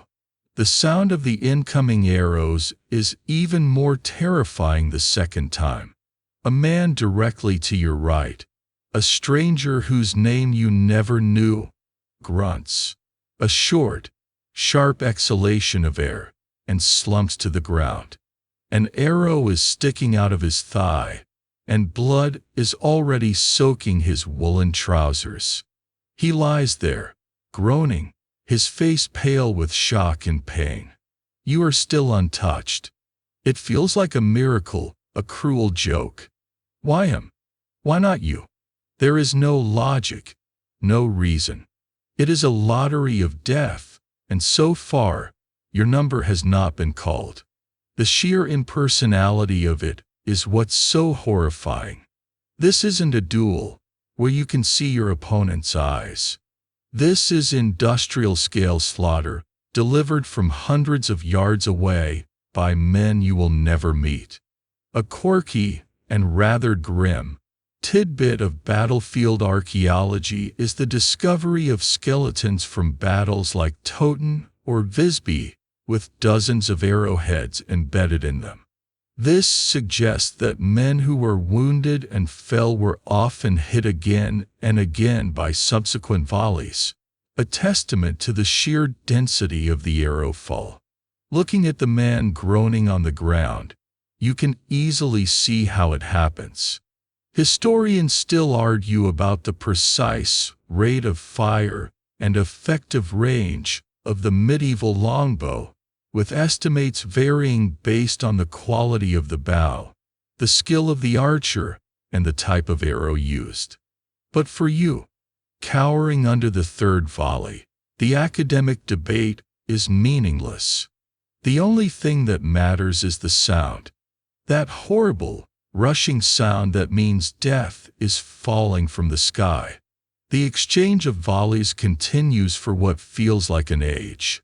Your formation is becoming the arrow storm lessens, not because of mercy, but because of a shift in tactics. The enemy's main body is advancing, a vast, slow-moving wall of men. Their spear points a forest of glittering steel. They are still too far away to fight, but the inexorable nature of their advance is a fresh wave of terror. Your own archers shift their aim, trying to disrupt the enemy formation as it closes the distance. But now, a new sound cuts through the din of screams and shouted orders. It starts as a low rumble, a vibration you feel in the soles of your feet before you hear it. It grows steadily, a deep, percussive drumming that shakes the very air. Cavalry. Flanks. Brace. Brace for the charge. The sergeants are screaming, their voices cracking with urgency. You turn your head, your kettle hat making the movement clumsy. On the flank of the battlefield, a new threat has emerged. A squadron of enemy knights, perhaps 50 of them, has detached from their main line and is maneuvering. They are magnificent and terrifying. Their horses are huge, powerful destriers, bred for war, bedecked in colorful caparisons. The knights themselves are encased in gleaming plate armor, their helmets concealing their faces, turning them into inhuman engines of destruction. They lower their lances, long, heavy spears tipped with sharpened steel. The points drop in unison, a gesture of synchronized menace. Then, they charge. The rumble explodes into a thunderous roar. The ground trembles. It is the most terrifying thing you have ever witnessed. It's not just the sight of them, a solid mass of muscle, man, and steel, eating up the ground at a terrifying speed. It's the sound. The thunder of hundreds of hooves, the jingling clang of armor, the war cries of the knights, all merging into a single, overwhelming wave of noise that assaults your senses. Your block of spearmen has to pivot to face this new threat. Left wheel. Form line. The sergeants shriek, frantically trying to maneuver your unwieldy formation. The movement is clumsy, chaotic. Men trip over the bodies of the arrow fallen. The carefully drilled lines waver, on the verge of breaking. Hold the line, you curse. Hold the line, or you're dead. You find yourself in the front rank. The man who was in front of you is gone, a casualty of the arrow fall, and in the shuffle, you have been pushed forward. There is nothing between you and the charging knights but 50 yards of churned, bloody mud. The fear is so intense it's a physical presence. It tastes like copper in your mouth. Your bowels threaten to let go. You want to run. Every instinct in your body, every primal urge for self-preservation, is screaming at you to turn and flee. It is the most powerful impulse you have ever felt. But you don't run. You can't. To your left is John, his face a pale, sweat-streaked mask of terror. To your right is Thomas, his lips moving in a silent, frantic prayer. If you run, you expose them. You break the line. And the sergeants are behind you, their swords drawn. You've heard stories of them cutting down any man who tries to flee. You are trapped between the certainty of being killed by your own side and the probability of being killed by the enemy. Brace. It's a collective scream, from the sergeants, from the men, from you. You drop to one knee in the mud, the movement now automatic, drilled into you through hours of painful repetition. You jam the butt of your spear into the soft, blood-soaked earth. You angle the 6-foot shaft of ashwood upwards, the point aimed at the chest of a charging horse. You lean your weight into it, your shoulder pressed hard against the wood. You have become a part of the hedge, a single, fragile thorn on a long, bristling branch. The world shrinks to the point of your spear and the terrifying, magnificent creature bearing down on you. You see the horse's eyes, wide and wild. You see the froth flying from its mouth. You see the knight, a faceless monster of polished steel, his lance aimed directly at your face. It is a contest of nerve. The horse does not want to impale itself on a wall of sharp points. The knight's entire strategy relies on you breaking, on your terror overwhelming your discipline. He is betting your life that you will flinch. The final few seconds stretch into an eternity. The thunder of the hooves is deafening. You can feel the vibration in your teeth, in your bones. You close your eyes. You brace for the impact, a collision of flesh and steel that you know you cannot survive. And then, a miracle. The charge wavers. A few horses at the front, despite their training, refuse the wall of spears. They shy away, turning at the last second. The knight bearing down on you veers to his left, his horse neighing in panic. His lance passes just inches over your head with a sound like a ripping sheet. The sheer force of his passage is a physical blow, a blast of wind that stinks of horse sweat and leather. But not all of them turn. To your right, a knight does not falter. His horse, either braver or more brutally spurred, slams into the line. You hear a sickening crunch of bone and wood, a human scream cut short, and the terrible, high-pitched shriek of a wounded horse. A man is thrown backward, his chest pulped. The horse goes down, thrashing, its legs tangled in the spear shafts. The knight is thrown from the saddle, landing with a heavy, metallic clang.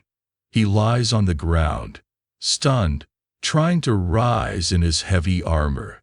Before he can, two of your fellow spearmen, their faces contorted with a mixture of fear and rage, break formation, rush forward, and plunge their spears into the gaps in his armor. It is a quick, brutal, and ugly killing. This was the classic confrontation of the medieval battlefield, the irresistible force of the cavalry charge against the immovable object of the infantry square. A successful charge could shatter an infantry formation and win a battle in minutes.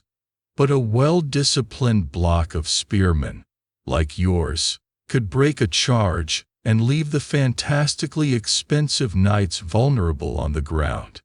A historical fact is that the Battle of the Golden Spurs in 1302 saw a Flemish peasant infantry army utterly devastate a force of French knights, proving that disciplined foot soldiers could defeat the mounted aristocracy. The charge has been broken, but the fight is not over. The surviving knights regroup, wheeling their horses around just out of spear range. Some of them draw their swords.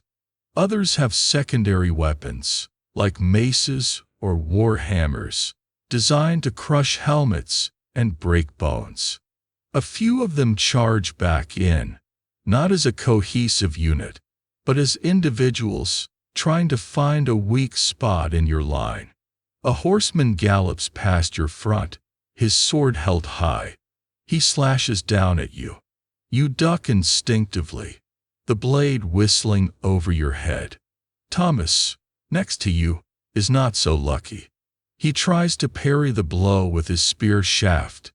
The knight's heavy arming sword shears through the wood, as if it were a twig, and the blade bites deep into Thomas's shoulder. He screams, a sound of pure agony and surprise, and collapses, his spear ruined, his arm hanging uselessly. The thunder of the charge has faded, leaving behind a ringing in your ears and a landscape of carnage. The disciplined lines that looked so impressive at dawn have completely disintegrated.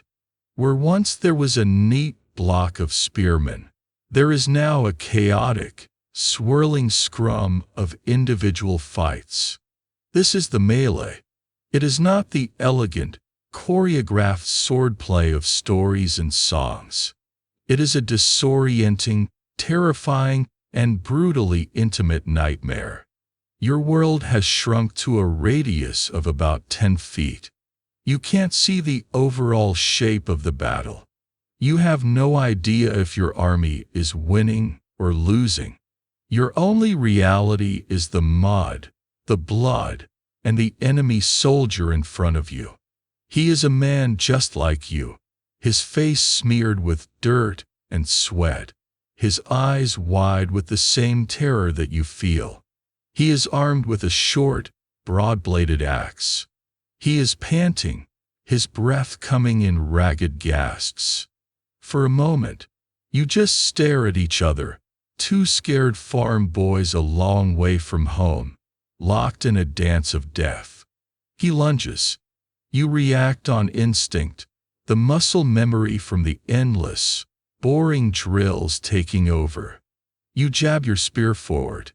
It's a clumsy, desperate thrust, not the clean, practiced motion from the training field.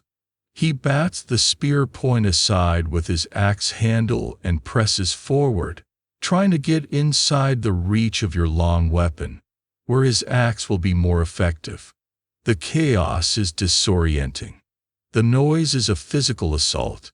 It's a cacophony of screams, grunts, the wet, percussive chunk of axe into wood, the sharp clang of steel on a helmet, and the desperate, sobbing pleas for mercy. The ground is slick with blood and mud, making your footing treacherous. You almost slip on the entrails of a fallen horse. The smell is overwhelming: sweat, blood, voided bowels, and the metallic tang of fear. You are no longer a soldier in an army. You are an animal fighting for survival. Your higher thoughts have vanished, replaced by a primal, adrenaline-fueled focus. All that matters is the man with the axe. You jab with your spear again, forcing him to backpedal. He swings his axe in a wide arc. You stumble backward, the wind from the blow ruffling your tunic. It was a clumsy, wild swing, but if it had connected, it would have split you in two. This is the brutal reality of medieval combat. Despite the armor, it was incredibly lethal. While a full suit of plate armor offered fantastic protection, you and the man you are fighting are wearing minimal gear. Your padded gambeson might stop a weak cut, but it offers little protection against a full-powered blow from an axe or a direct thrust from a spear. A well-known historical fact is the sheer lethality of battles from this era. At the Battle of Toten in 1461, one of the bloodiest battles of the Wars of the Roses, it's estimated that around 28,000 men were killed in a single day, representing about 1% of the entire population of England at the time. This wasn't a noble affair, it was mass slaughter. You see John, your messmate, just a few feet away. He is locked in a struggle with a burly, bearded man. They are wrestling over a spear, their faces inches apart, grunting with effort. It is not a duel of skill. It is a contest of pure, brute strength. You want to help him, but you can't. The man with the axe is your entire world. He lunges again, and this time you are not quick enough. The head of his axe smashes into the wooden shaft of your spear. The impact vibrates up your arms, numbing your hands. The wood splinters, but holds. Your primary weapon is damaged, compromised. Panic flares in your chest. The nature of the fighting is messy and desperate. Men are not just using their primary weapons. They are using anything they can. You see a man, having lost his sword, bludgeoning another with his helmet. You see another on the ground, biting and clawing at his opponent's face. All rules of chivalry and fair play have evaporated. This is about living for one more second. A quirky but grim aspect of melee combat was the use of the rondel dagger. This was a specialized dagger with a long, needle-like point designed specifically to be thrust into the eye slits, joints, or ventilation holes of an opponent's armor. It was a vicious, personal weapon for finishing a downed or helpless enemy. You decide you have to end this. You can't just keep parrying his attacks. Your spear is damaged, and you are exhausted. Adrenaline can only carry you so far. Your arms feel like lead. You feign a high thrust towards his face. As he raises his axe to block, you drop the point of your spear low and drive it forward with all your strength. You feel a strange, soft resistance, and then the point sinks into his leg, just above the knee. It's not a fatal blow, but the shock and pain are immense. He screams, a high, thin sound, and his leg collapses under him. He falls to the ground, dropping his axe. He looks up at you, his face a mask of agony and pleading. He is no longer a threat. He is just a wounded man. For a moment, You hesitate. This is the first person you have truly defeated, the first man you have harmed. There is no triumph, no glory, just a sick, hollow feeling in the pit of your stomach. But there is no time for reflection. Another enemy soldier is already turning towards you. The sergeant's voice echoes in your memory. A wounded enemy is an enemy who can still kill you. You pull your spear free with a wet, sucking sound.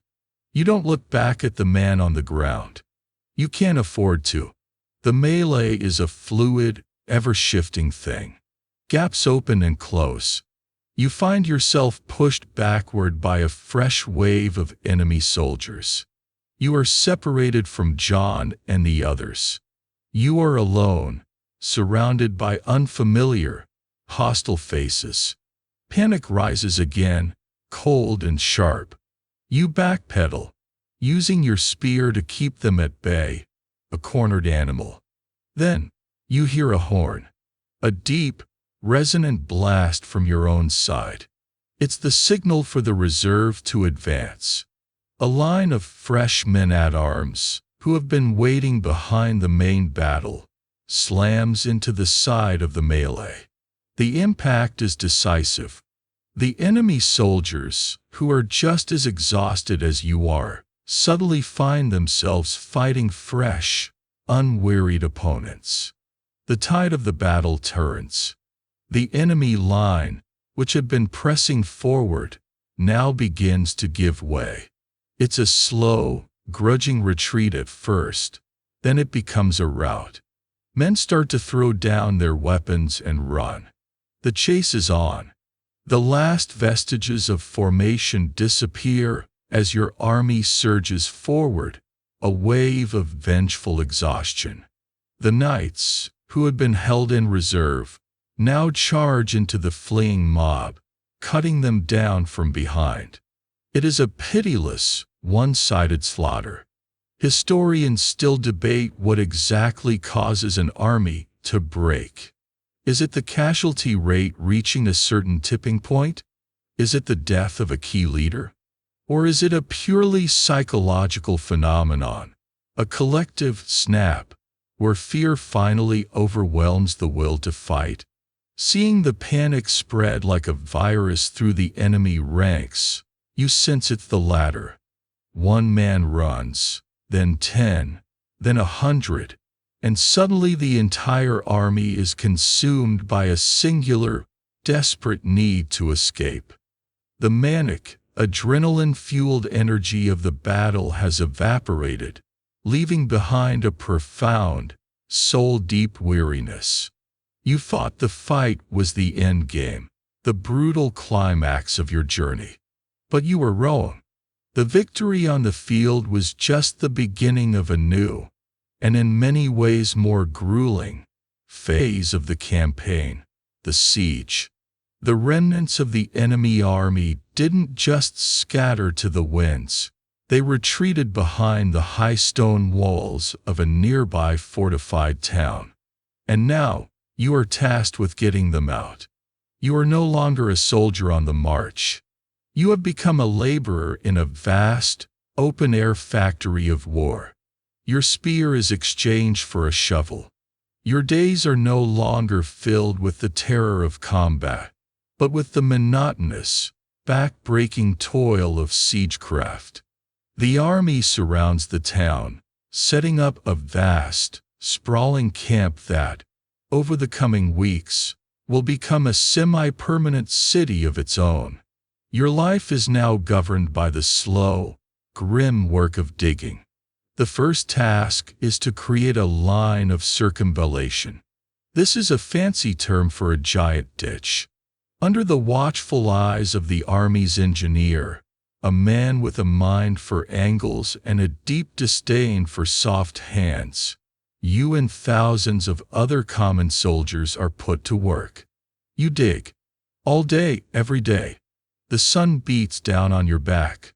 The shovel is heavy and blisters your palms, which had just begun to heal from the friction of the spear.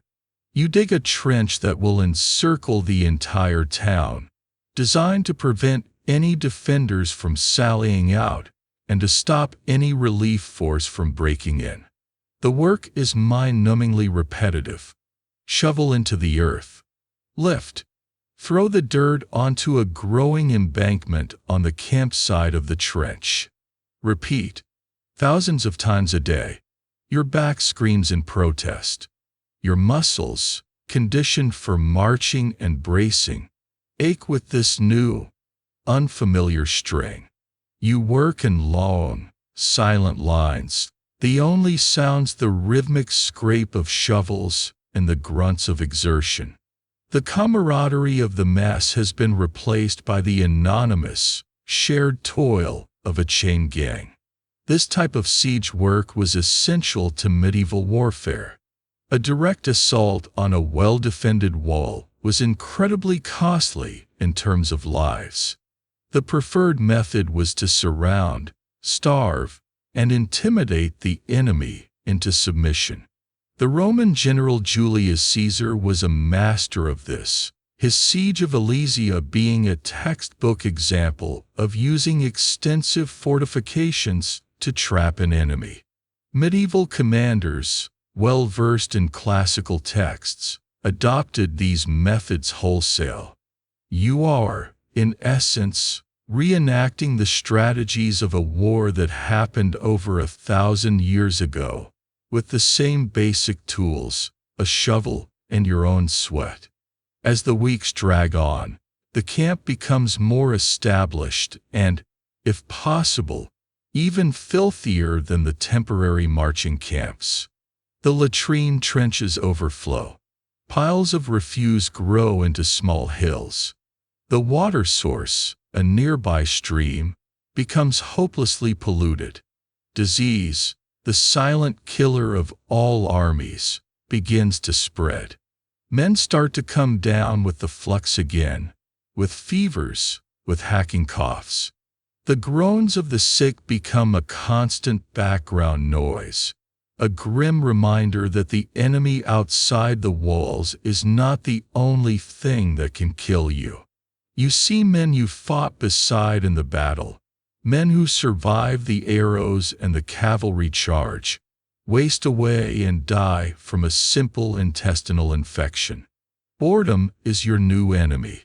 The physical exhaustion from digging is immense, but the mental stagnation is worse. There is no end in sight. The walls of the town are a constant, mocking presence on the horizon. They look impossibly high, impossibly strong.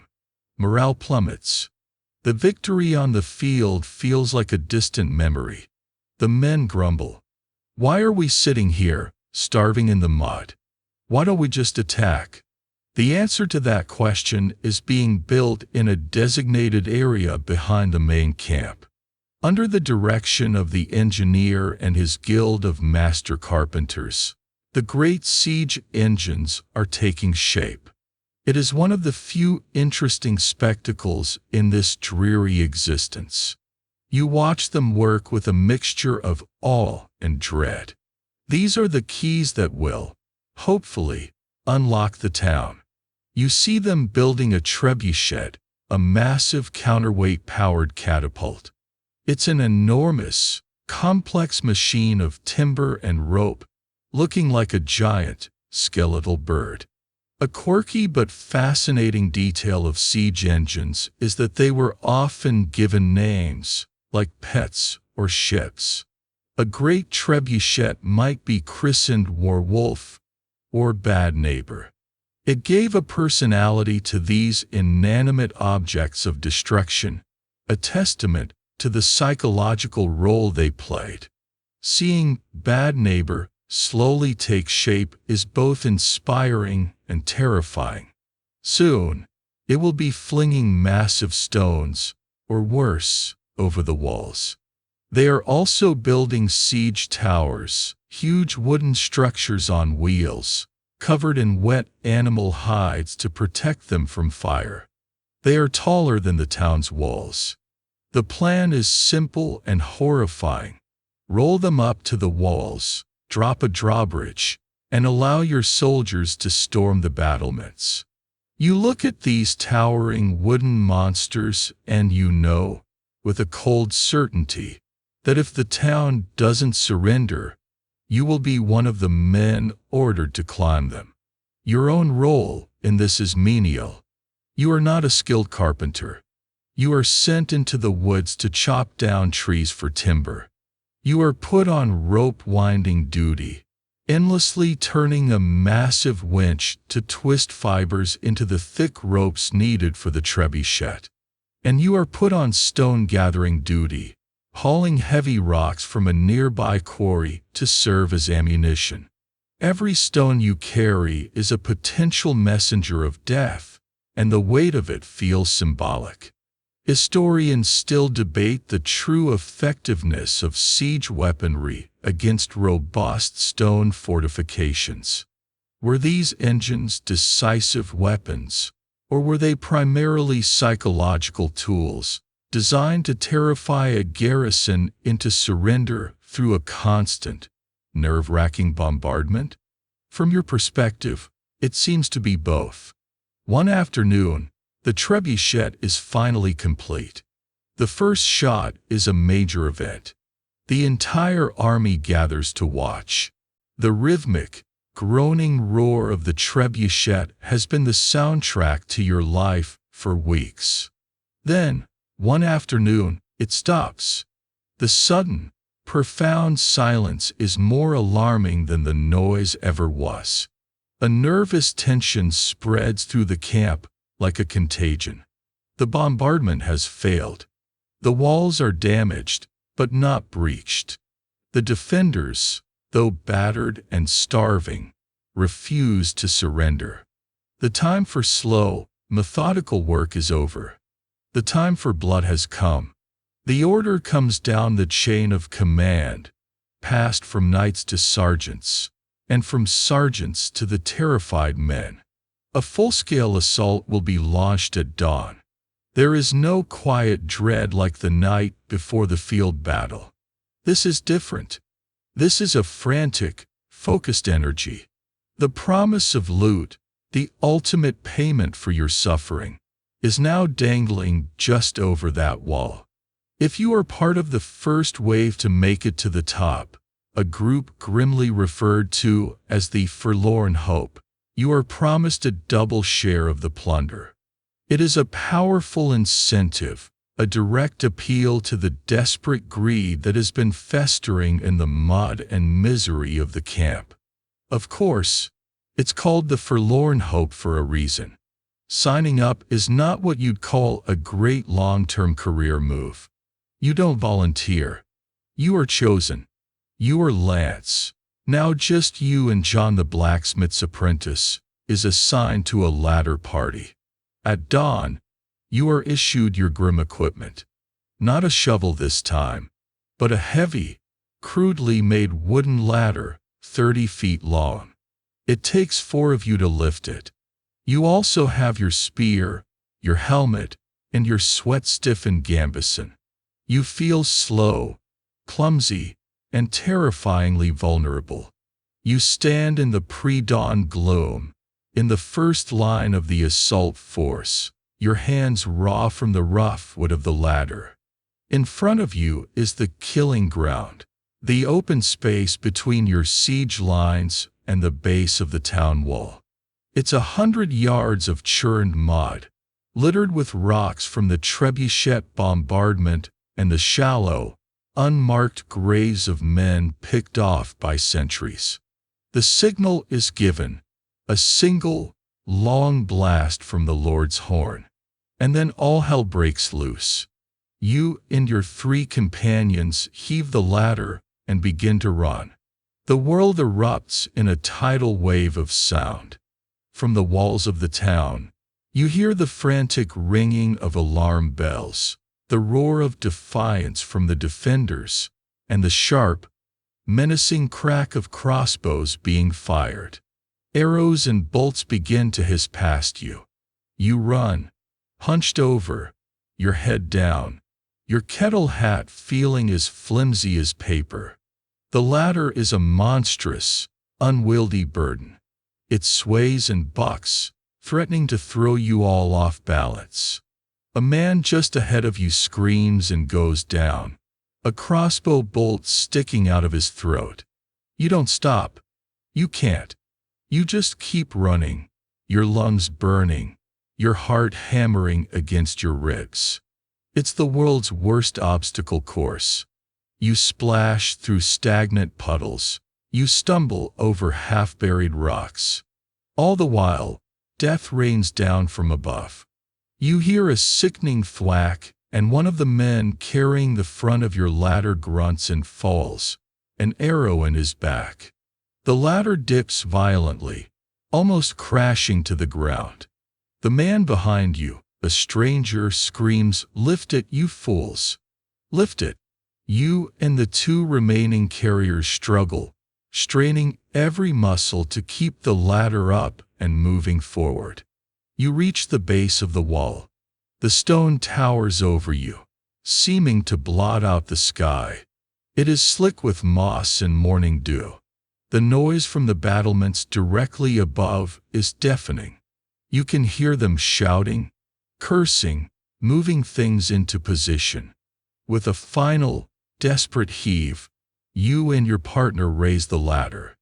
The top scrapes against the stone with a hideous grinding sound and settles against the crenellations.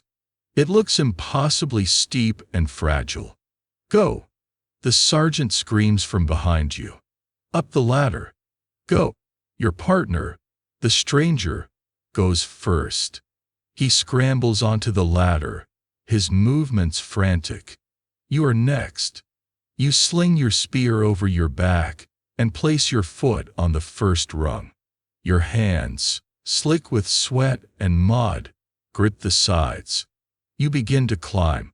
The ladder sways with every movement. It is not firmly planted. It shudders as other ladders crash into the wall nearby. You focus only on the rung in front of you. Hand over hand, foot over foot. Don't look up. Don't look down. The man above you is halfway up. You are 10 feet off the ground. 15. 20. Then the defenders lean over the battlements, and the true nightmare begins. It's not just arrows. They begin to drop things. A large rock, the size of a man's head, is heaved over the edge. It smashes into the ladder to your left with a sound like a thunderclap, splintering the wood and sending the 3 men on it screaming to their deaths. Then comes the liquid. Historians still argue whether boiling oil, a precious and expensive commodity, was commonly used, or if the more readily available boiling water or hot sand were the typical choice. As a wave of searing, scalding liquid washes down over you, the distinction feels entirely academic. It's water, and it's boiling hot. It soaks through your gambeson in an instant, and the pain is blinding, unimaginable. You scream, a raw, animal sound. The man above you is hit full in the face. He shrieks and lets go, his body tumbling past you to smash into the ground below. Now you are the first man on the ladder. You keep climbing, driven by pure, mindless instinct. The pain from the burn is a white-hot fire on your back and shoulders. You are almost at the top. You can see the defenders' faces now, framed against the sky. They are not monsters. They are men, their faces grim with exhaustion and fear. One of them is holding a bucket. He heaves its contents over the side. It's not water this time. It's a cloud of fine, white powder. Quicklime, a truly nasty and quirky weapon of medieval sieges, designed to blind and choke. The dust billows around you, getting in your eyes, your nose, your mouth. It burns. Your eyes slam shut, tears streaming down your face. You can't see. You are choking, coughing, climbing blind. Probably for the best that safety goggles hadn't been invented yet. Through your blurred, watering vision, you see a defender lean over with a long pole, forked at the end. He places the fork against the side of your ladder and pushes. Another defender joins him. The ladder begins to tilt sideways, scraping against the stone. You cling on, your fingers locked around the rung. You hear a scream from below. It's John, who was climbing right behind you. You feel the ladder shift violently as his weight vanishes. You risk a glance down. You see him falling, his body tumbling end over end, until he hits the ground with a sickening, final thud.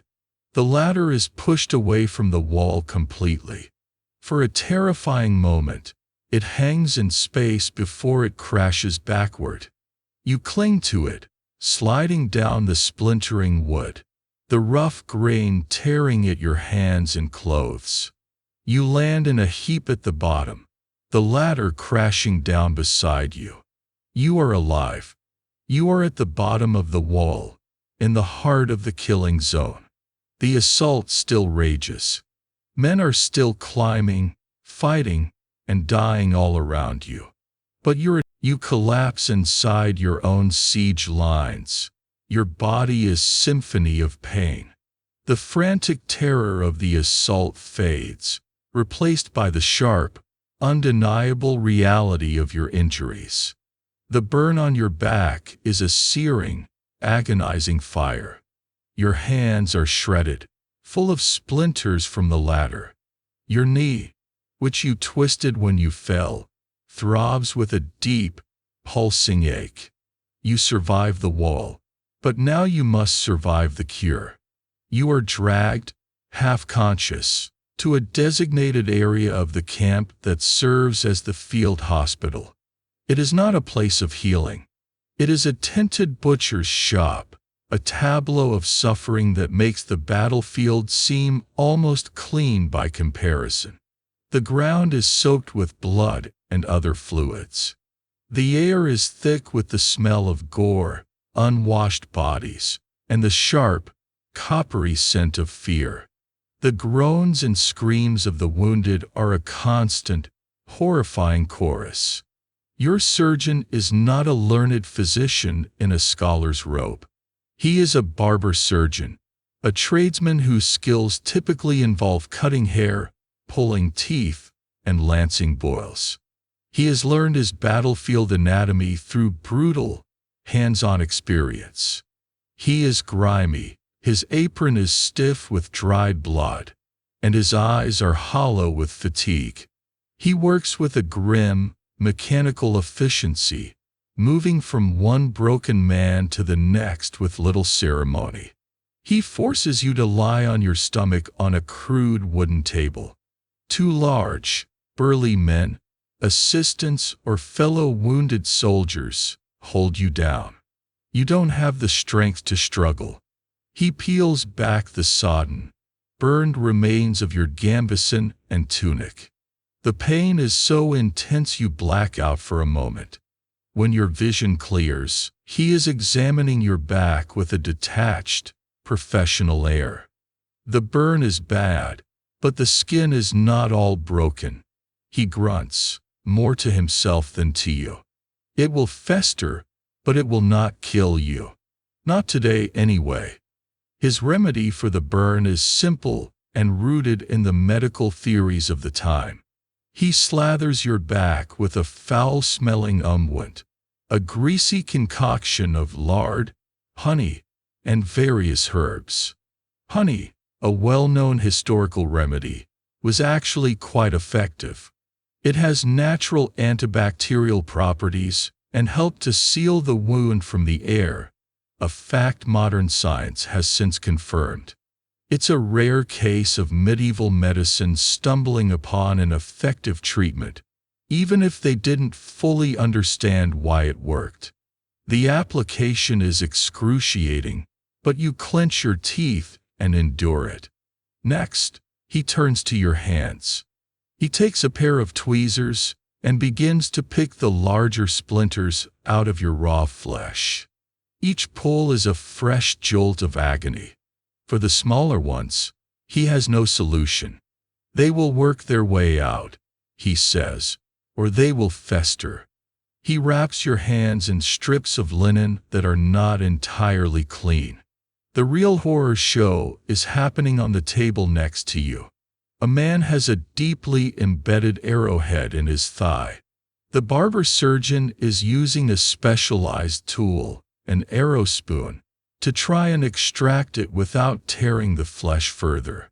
The man is screaming, a high, thin sound that cuts through the general din of misery. The surgeon works with a brutal focus, his knuckles white. Amputation is a constant, dreadful reality. You see a man with a shattered leg. The surgeon examines it, shakes his head, and calls for the saw. There is no anesthetic, save for a leather strap to bite down on, and a generous swig of raw, fiery brandy that is more likely to induce vomiting than unconsciousness. The man is held down by 4 others. The surgeon takes a small, serrated saw, the kind a carpenter might use, and begins to cut through flesh and bone. The sound is indescribable, a wet, grating noise that will haunt your dreams for the rest of your life. The man's screams eventually turn to choked, whimpering sobs before he mercifully passes out.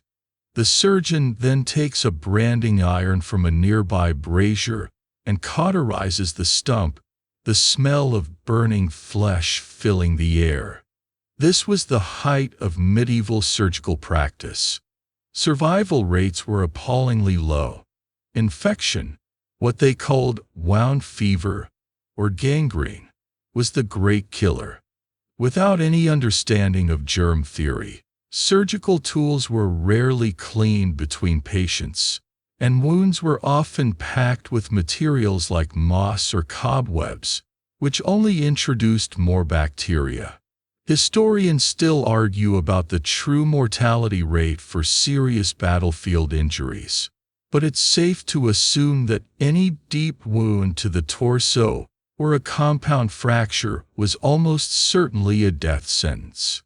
Your own injuries, while agonizing, are deemed superficial. You are not a priority. After your hands are wrapped, you are told to get up.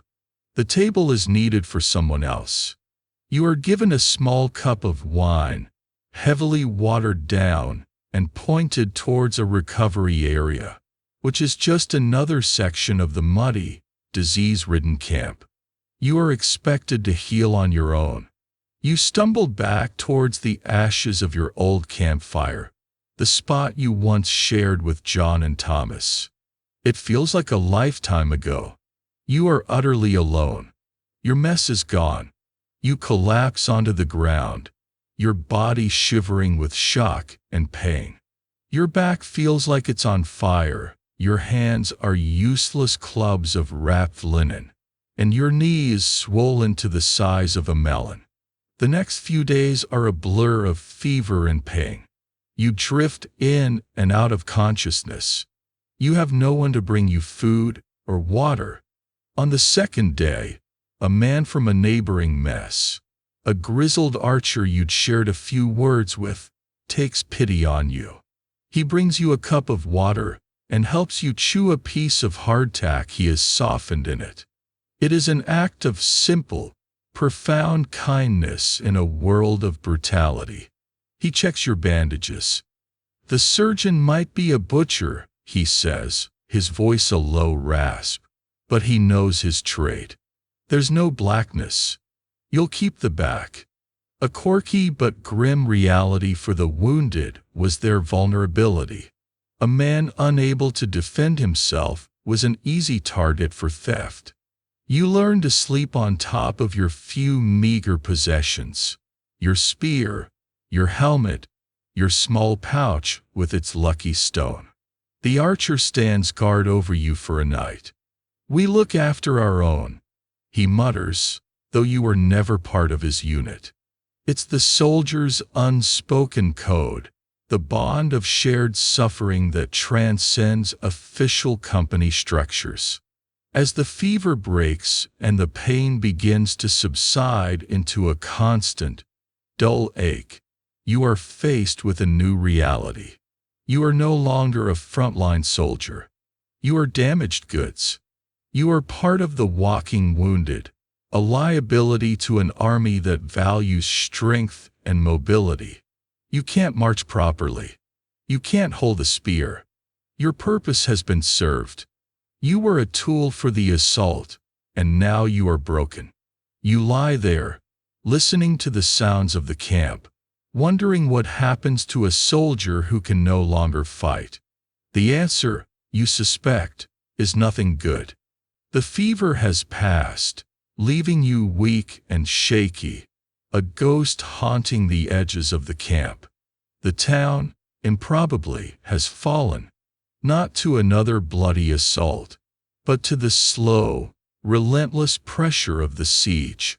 A few days after your disastrous ladder climb, a section of the wall, weakened by the trebuchet and undermined by sappers digging tunnels beneath it, collapsed. The garrison, starving and demoralized, surrendered. The battle was over. But a new, more chaotic kind of work was just beginning. As a wounded man, you are a non-participant, a spectator to the grim aftermath. You watch from a distance as the gates of the town are thrown open and your army, a hungry, vengeful beast, pours inside. The promise of plunder, the great motivator that kept men marching and fighting, is finally being cashed in. And it is not a noble or orderly process. It is a frantic, violent, and desperate scavenger hunt. The initial wave is a storm of pure destruction.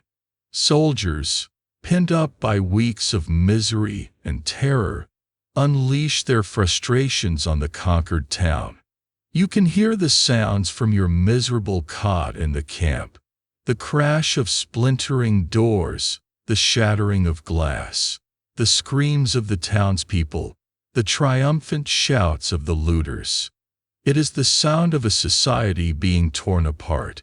This process, the sack of a city, was a grimly accepted part of medieval warfare. It served a dual purpose. It compensated the soldiers in the absence of reliable pay, and it served as a brutal deterrent to other towns that might consider resisting. The rules of war, such as they were, often stated that if a settlement refused a summons to surrender and forced a bloody assault, it forfeited all rights to protection.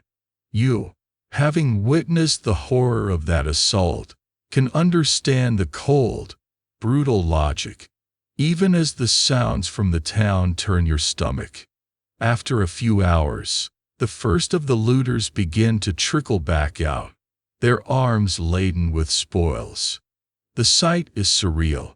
You see men dressed in absurd finery, a brawny man-at-arms wearing a delicate silk lady's gown over his armor, another with a string of pearls around his grimy neck. They carry furniture, tapestries, sacks of grain, and cages of live chickens. One man proudly carries a lute, which he clearly has no idea how to play. It is a carnivalesque parade of stolen lives. The division of loot is supposed to follow a system. The law of arms dictated that high-value goods, coin, bullion, religious artifacts, and high-status prisoners for ransom were to be turned over to the commanders. The king or commanding lord would claim his share, typically a third or even half of the total value. The rest was to be divided among the soldiers. In reality, it was a free-for-all. Every man tried to hide what he found. The sergeants and knights moved through the town, confiscating the best items for themselves, often beating a common soldier to force him to give up a particularly fine prize. You are not part of this. Your injuries exclude you. You can only watch with a mixture of envy and revulsion. Your own mess, now just a painful memory, had dreamed of this moment. John the blacksmith's apprentice had talked of finding enough silver to open his own forge. Thomas the weaver wanted to find a bolt of fine Flemish cloth. They had died on the ladders and in the mud, their dreams of plunder turning to dust. You survived, but you have nothing to show for it but your scars. Later, the vulture's work begins in earnest. This is the second wave of scavenging, and it takes place not in the town, but on the battlefield itself. A grim but essential task. You are deemed well enough to participate in this. Your back is still a mass of healing burns, and your hands are clumsy in their linen wraps, but you can walk. You and the other walking wounded, the camp followers, and the poorest soldiers are sent back to the field where the battle was fought weeks ago. Your job is to strip the dead. The field is a horror. The bodies have been lying out in the open, picked at by crows and rats. The smell of decay is overpowering, a thick, sweet, gag-inducing stench that clings to the back of your throat. You have to tie a piece of cloth around your face to endure it. You work in a small group, moving from one corpse to the next. You roll the bodies over, a grim and undignified act. You are looking for anything of value. You pull rings from stiff, swollen fingers. You cut pouches from belts. You take boots, if they are in good condition. The boots are the most prized possession, as good footwear is a soldier's most critical asset. A quirky but common practice was for a soldier to carry a corpse robber, a small, hooked tool specifically for pulling boots off the dead, without having to touch the body too much. You work on the enemy dead first. There is no sentimentality here. They are just resources. But then you must turn to your own fallen comrades. This is harder. You come across a man from your original levy, a boy from a neighboring village. You recognize his face, bloated and discolored as it is. You knew his family. You hesitate for a moment, a pang of guilt and shame rising in your throat. But the sergeant is watching, and your own shoes are falling apart. You take his boots. You tell yourself he doesn't need them anymore. You tell yourself it's a matter of survival. But the act feels like a profound betrayal. The most valuable commodity on the battlefield is metal.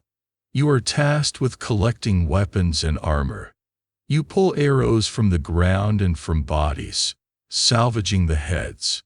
You collect broken swords, dented helmets, and spear points. Every piece of scrap iron has value. It will be taken to the army's blacksmiths, reforged, and reissued. The army recycles. It is a closed, brutal ecosystem where nothing is wasted, not even the dead. Historians still debate the extent to which the formal laws of arms regarding plunder and battlefield salvage were actually followed. Were they a genuine attempt to impose order, or merely a legalistic fiction that gave a veneer of legitimacy to what was essentially violent theft? As you pick through the pockets of a dead man, the distinction seems meaningless. This isn't law. This is survival. You find very little. A few worthless copper coins. A broken knife. The good stuff has already been taken by the first wave of looters who swept the field in the immediate aftermath of the battle. Your reward for a day spent in this open-air morgue is a pair of second-hand boots that are slightly too big and a dented kettle hat that you trade for a half loaf of bread. That night, The camp is a strange mix of celebration and misery. The successful looters feast, and the army moves on, leaving the sacked town a smoldering, silent ruin in its wake. Your period of convalescence is over. The barber surgeon has declared you fit for duty, a term you find darkly ironic. Your back is a tapestry of tender, puckered scar tissue that pulls and stings with every movement. Your hands are weak, and your knee aches with every step, especially in the cold morning damp. But you can walk, and you can hold a spear. In the brutal calculus of the army, that is all that matters. You are folded back into the ranks, assigned to a new mess of strangers, and the relentless rhythm of the march begins again. The campaign has shifted. The decisive battles have been fought. Now it is a war of skirmishes and raids, a chevauchée, as the nobles call it. A destructive ride through enemy territory designed to terrorize the population and destroy economic resources. It is a cruel, grinding, and deeply unsatisfying kind of warfare. One afternoon, your small foraging party is ambushed. It happens with terrifying speed. You are in a patch of woods, searching for firewood, when a group of enemy horsemen bursts from the trees. They are not knights in full armor, but local militia, men-at-arms defending their own lands. They ride with a grim purpose. Your group is outnumbered and taken completely by surprise. 2 of your comrades are cut down before they can even raise their spears. The rest of you scatter, running blindly through the undergrowth. You are not fast enough. Your bad knee gives way, and you stumble, falling hard. Before you can get up, a horse is standing over you, and the point of a sword is at your throat. A voice, speaking your language with a thick, provincial accent, says, "Yield, or you die." You yield. There is no choice. Your hands are bound tightly behind your back, and you are hauled to your feet. You and 2 other survivors from your party are now prisoners of war. This is not a state you ever considered. You assumed the only outcomes of battle were victory, death, or a debilitating wound. Capture is a terrifying unknown. Your fate as a prisoner depends entirely on your perceived value. This is the grim, unsentimental reality of the ransom system, the central pillar of how prisoners were handled in the medieval period. If you are a great lord or a famous knight, your capture is a winning lottery ticket for your captor. You will be treated with courtesy, given comfortable lodgings, and well fed, all while negotiations for your enormous ransom take place. The capture of the French king, John II, at the Battle of Poitiers in 1356 is a famous historical example. His ransom was set at a staggering 3 million gold crowns, an amount that nearly bankrupted his kingdom. But you are not a king. You are not a knight. You are a common soldier, a spearman. Your name is not on any ledger of nobility. Your family does not have a treasury. To your captors, you are worth nothing. Less than nothing. You are a mouth to feed, a liability. The men who captured you are not part of a regular army. They are local partisans, fighting to protect their homes and farms from invaders like you. Their hatred for you is palpable and personal. You are not a strategic objective. You are the locust who has been eating their crops. They march you back to their village, a place not so different from your own home. The villagers, old men, women, children, come out to see you. They do not look at you with pity. They look at you with cold, hard fury. They spit at you.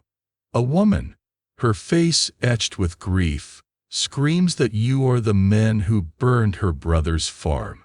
She throws a rock that catches you on the side of the head, opening a fresh wound. Your captors do little to stop her. You are thrown into a pigsty, not a cell, not a dungeon, but a filthy, stinking enclosure, knee-deep in mud and animal waste. The irony is not lost on you. You, who once dreamed of owning a pig, are now living in its sty. Your two fellow prisoners are thrown in with you. There you sit, for days. You are given no food, only foul, stagnant water. The cold seeps into your bones. Your old wounds ache with a renewed intensity. Despair, a feeling you thought you had mastered, returns with crushing force. For a low-status prisoner like you, there are only a few possible outcomes, and none of them are good. The first, and perhaps best you could hope for, is to be put to forced labor. A strong, healthy prisoner might be valuable enough to be kept alive to work in a field or a quarry, essentially becoming a slave. A quirky but documented fate for some captured soldiers with specialized skills, like a blacksmith or a Fletcher, was to be forcibly conscripted into the enemy's army, their skills being too valuable to waste. You, however, are just a spearman with a bad knee. You have no value. The second possibility is a prisoner exchange. Sometimes, commanders would agree to swap prisoners of equal rank. A dozen spearmen for a dozen spearmen. But these exchanges were rare, required a level of formal communication that didn't exist in this kind of guerrilla warfare, and were usually reserved for more valuable men-at-arms. You are not important enough to be part of a deal. This leaves the third, and most likely, outcome: execution. Killing prisoners was technically against the laws of chivalry, but those laws were a code for the nobility. They did not apply to commoners. For your captors, killing you is the most practical solution. It removes a burden and sends a message. Historians still debate how systematically low-ranking prisoners were killed. Was it a common, accepted practice after most battles, or did it only happen in specific, brutal circumstances, like after the Battle of Agincourt, where Henry V ordered the execution of thousands of French prisoners? Looking into the dead eyes of your captors, you feel the answer is simple. It depends on their mood. One morning, two of the partisans come to your pigsty. They are not carrying food. They are carrying ropes. They grab one of your fellow prisoners, a young boy no older than 16, and drag him out. The boy struggles, screaming and pleading. They don't take him far. They tie the rope to the branch of a large oak tree at the edge of the village. They hang him. You are forced to watch. It is a slow, ugly, strangling death. It is not a formal execution. It is a murder. It is a warning. You know you are next. You and the remaining prisoner huddle together in the filth, not speaking, just waiting. The sun sets. The moon rises. Every footstep outside the sty sends a jolt of pure terror through you. You think of your home, of your mother's lucky stone, which was taken from you when you were captured. You have nothing. You are going to die in a pigsty, in a nameless enemy village, for a cause you no longer believe in a war you barely understand. This is the end of the road.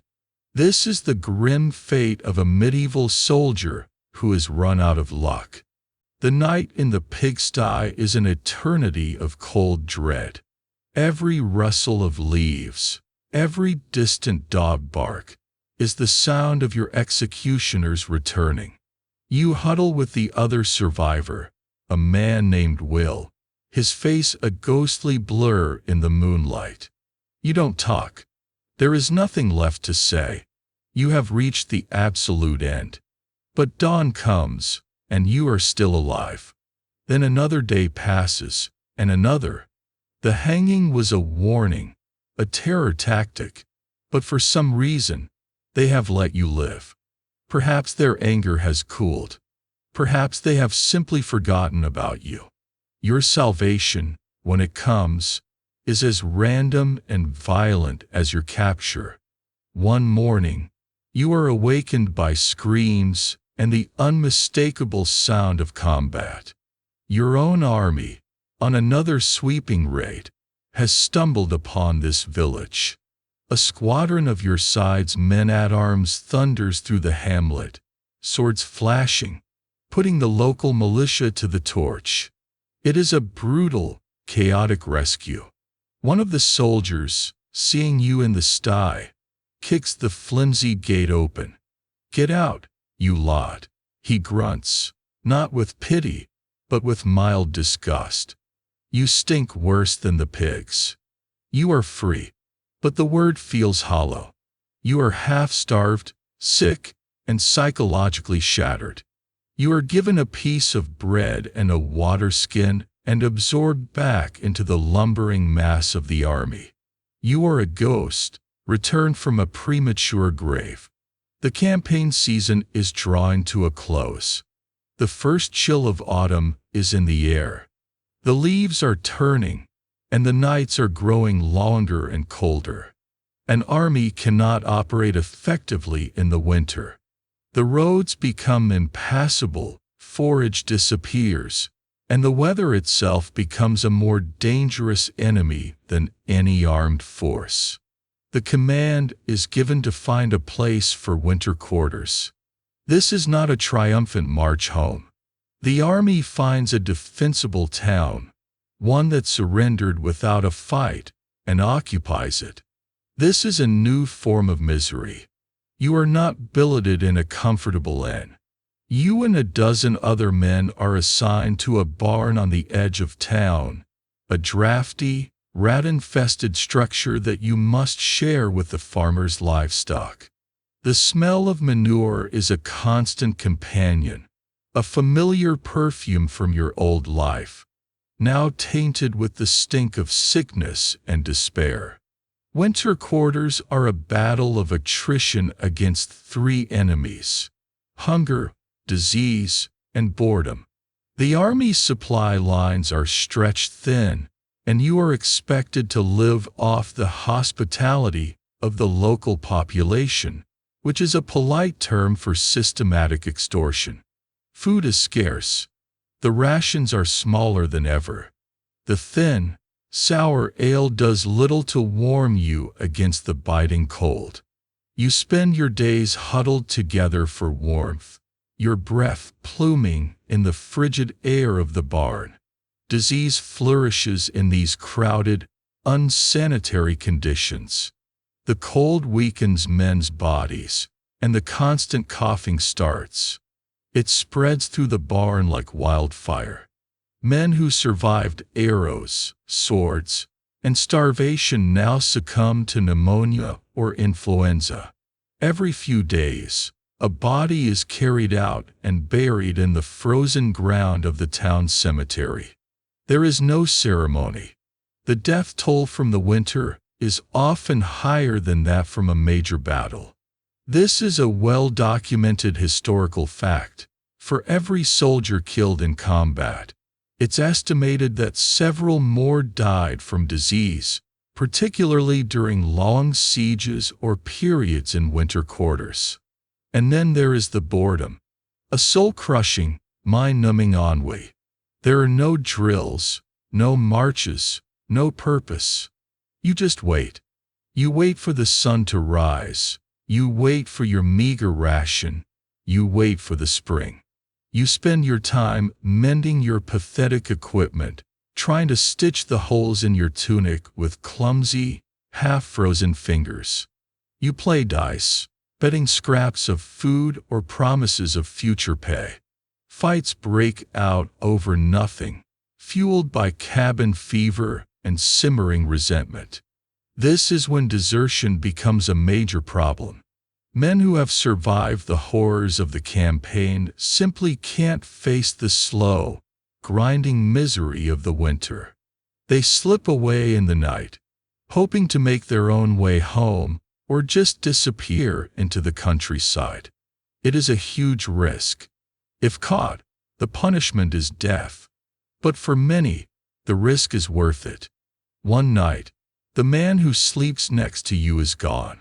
He has left behind his broken spear. You don't know if he made it. You will never know. You think about it yourself. Home feels like a distant planet, but the thought of it is a powerful lure.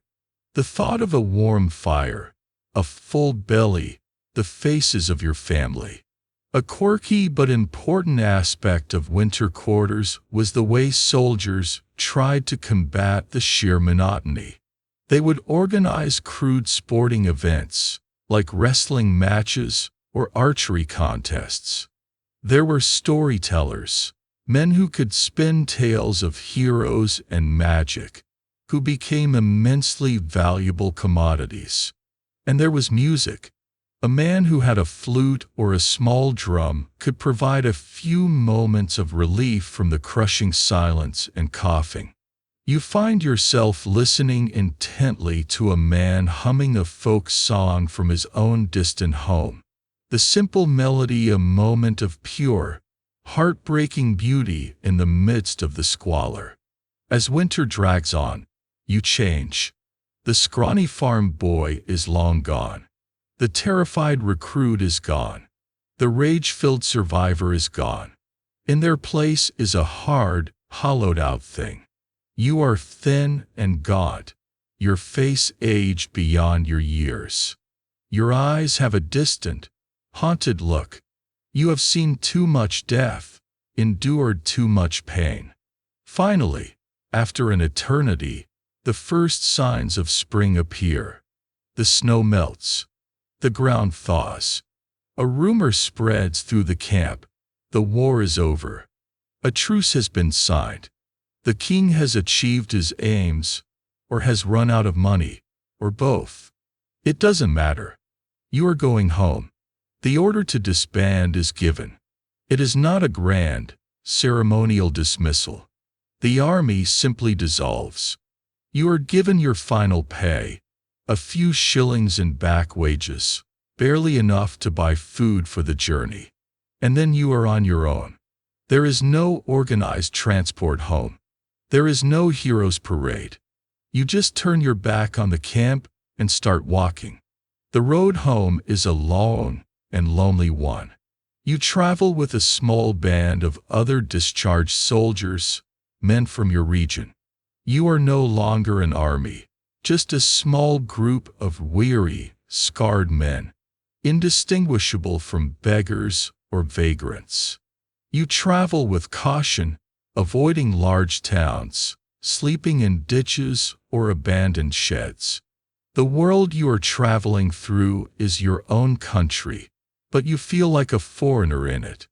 The people you meet look at you with suspicion and fear.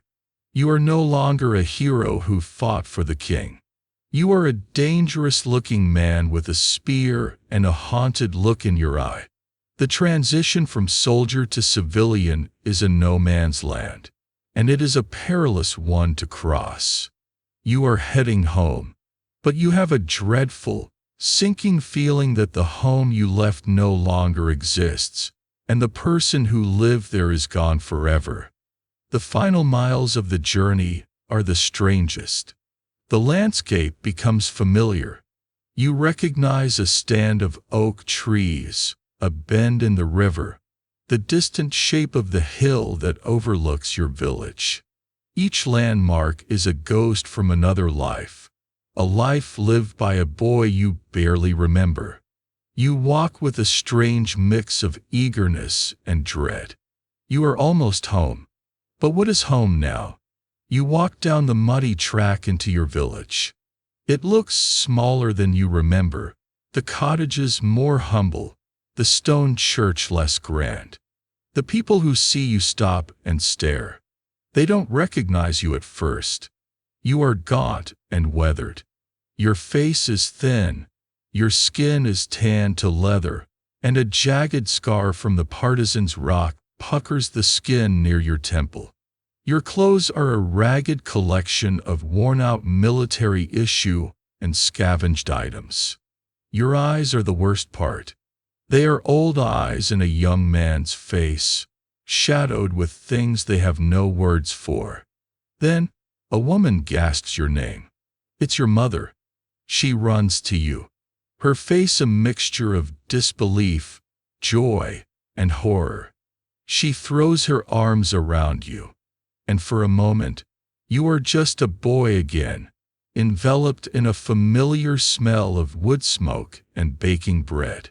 But when she pulls back and looks at you, really looks at you, her smile falters. She is looking at a stranger. Your father clasps your shoulder, his grip firm, his eyes searching yours for a sign of the son he lost. Your younger brothers, who were small children when you left, now look like young men. They stare at you with a mixture of awe and fear. You are the great adventurer, returned from the wars. But you don't feel like a hero.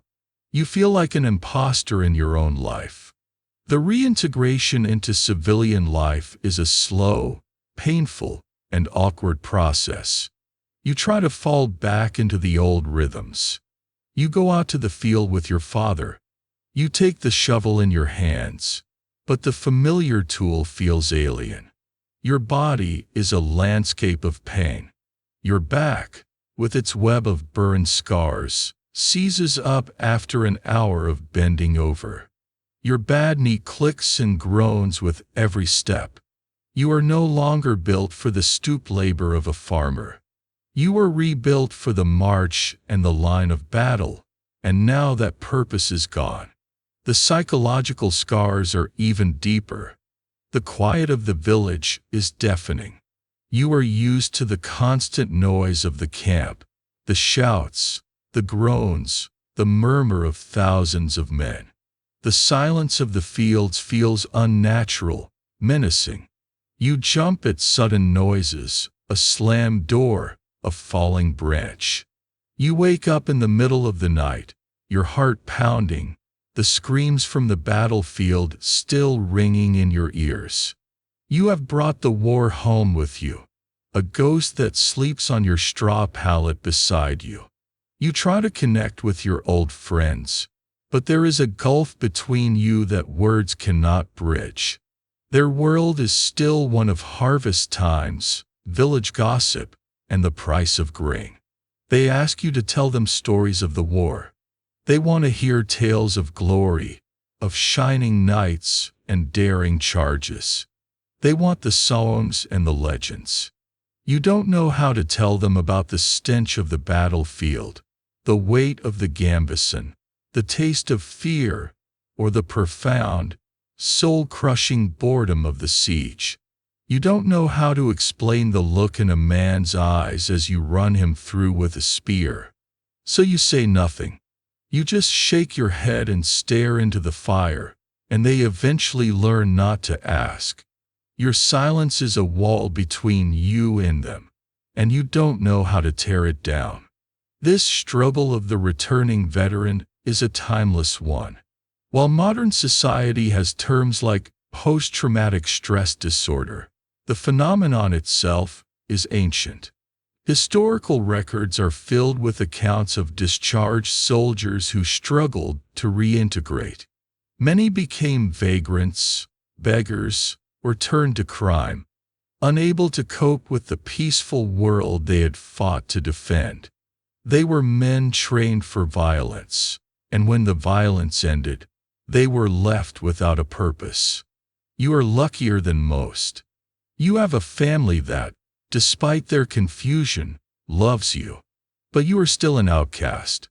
A quirky but telling detail of medieval social structure was the suspicion with which settled, agrarian communities viewed outsiders and transients. You, who were once the heart of this community, are now treated with a cautious deference, as if you were a wild animal that might revert to its savage nature at any moment. You are not one of them anymore. Historians still debate the social and economic impact of these returning soldiers on medieval society. Did they bring back new skills and a broader worldview? Or did they primarily represent a source of instability and violence? Looking at the fear in the eyes of the village reeve when you enter the tavern, you suspect the answer, for most people, was the latter. You are a man caught between two worlds, and you belong in neither. You are no longer a farmer, but you are also no longer a soldier. The rigid structure of the army, which you hated with every fiber of your being, is gone. In the army, you knew your place. You knew your orders. Your purpose was simple: survive until tomorrow. Now, in the freedom of your old life, you are lost. You spend your days sitting by the river, the same river where your mother found your lucky stone. You don't have it anymore. You feel its absence like a missing limb. You watch the water flow by, and you think of the faces of the dead: Thomas the weaver, John the blacksmith's apprentice, the man with the axe whose leg you speared, the boy you watched hang in the village square. They are your constant companions, a silent chorus of ghosts. One evening, your father sits down beside you. He doesn't say anything for a long time. Then he speaks, his voice quiet. "The war took something from you, son. I hope one day you can find it again." You look at him, at his calloused hands and his kind, worried face. You want to tell him that the war didn't take something from you. It burned something away and replaced it with something new, something hard and cold and broken.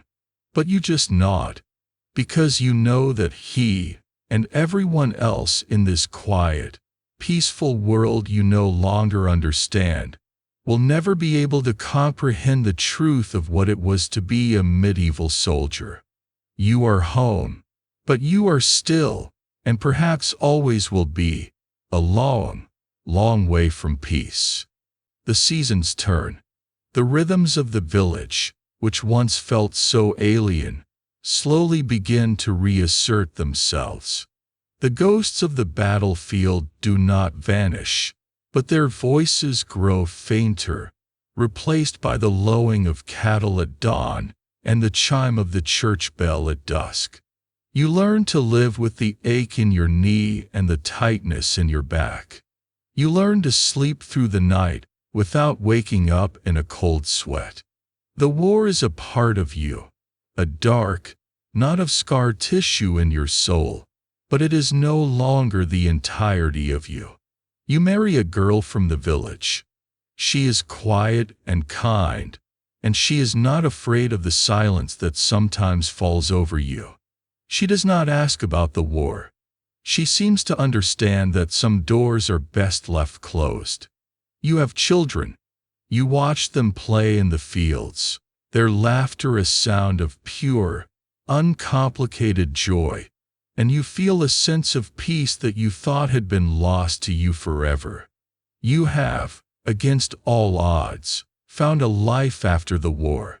But the body remembers what the mind tries to forget.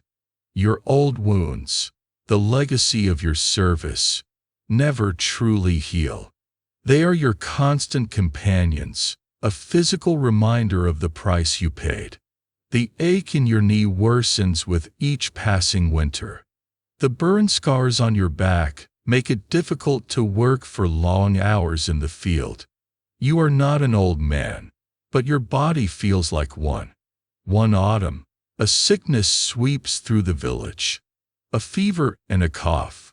It is a common enough affliction, but for you, it is different. Your lungs, damaged by the choking lime dust on the ladder and weakened by that long, cold winter in the barn, cannot fight it off.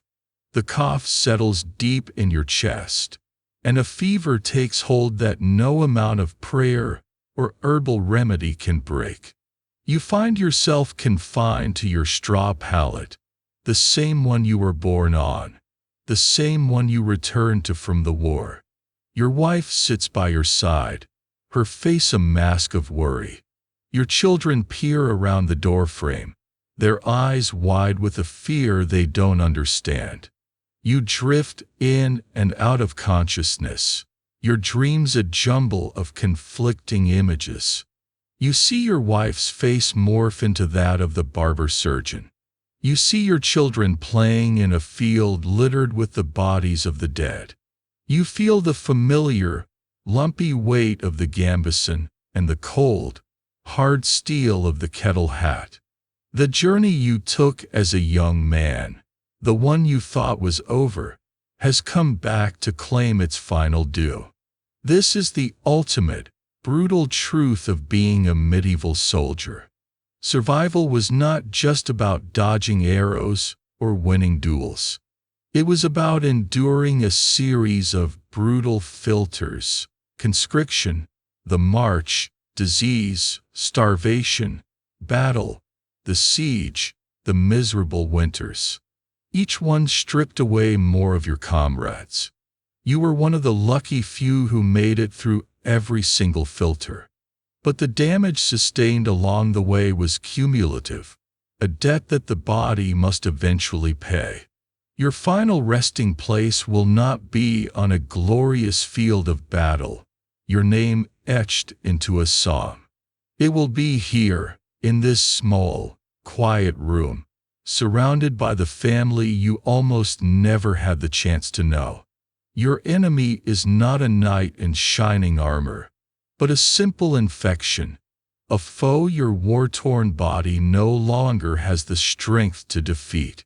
A mainstream historical fact often overlooked is that veteran soldiers, even if they survived combat, likely had significantly shorter life expectancies due to the long-term health consequences of their service: malnutrition, chronic injuries, and weakened immune systems.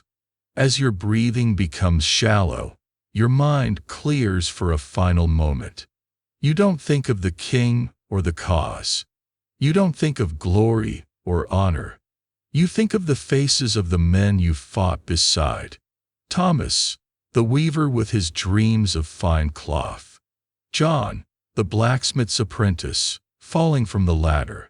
The grizzled archer who gave you water when you were dying. You remember the shared bread, the huddled warmth around a smoky fire, the grim contract of mutual survival that bound you together. Historians will write about the great battles, the strategies of kings, and the clash of nations. But they will never know the truth of your life. They will never feel the chafe of the gambeson, the terror of the cavalry charge, or the simple, profound joy of taking off your boots after a 30-mile march. Your story, and the stories of thousands like you, are lost to time, buried under the grand narratives of history. Your final resting place is not a monument, but a small, unmarked grave in a village churchyard, another forgotten soldier in a long and brutal war. The journey, which began with a night's summons in a muddy field, finally, quietly, comes to an end. Your long and brutal service is over.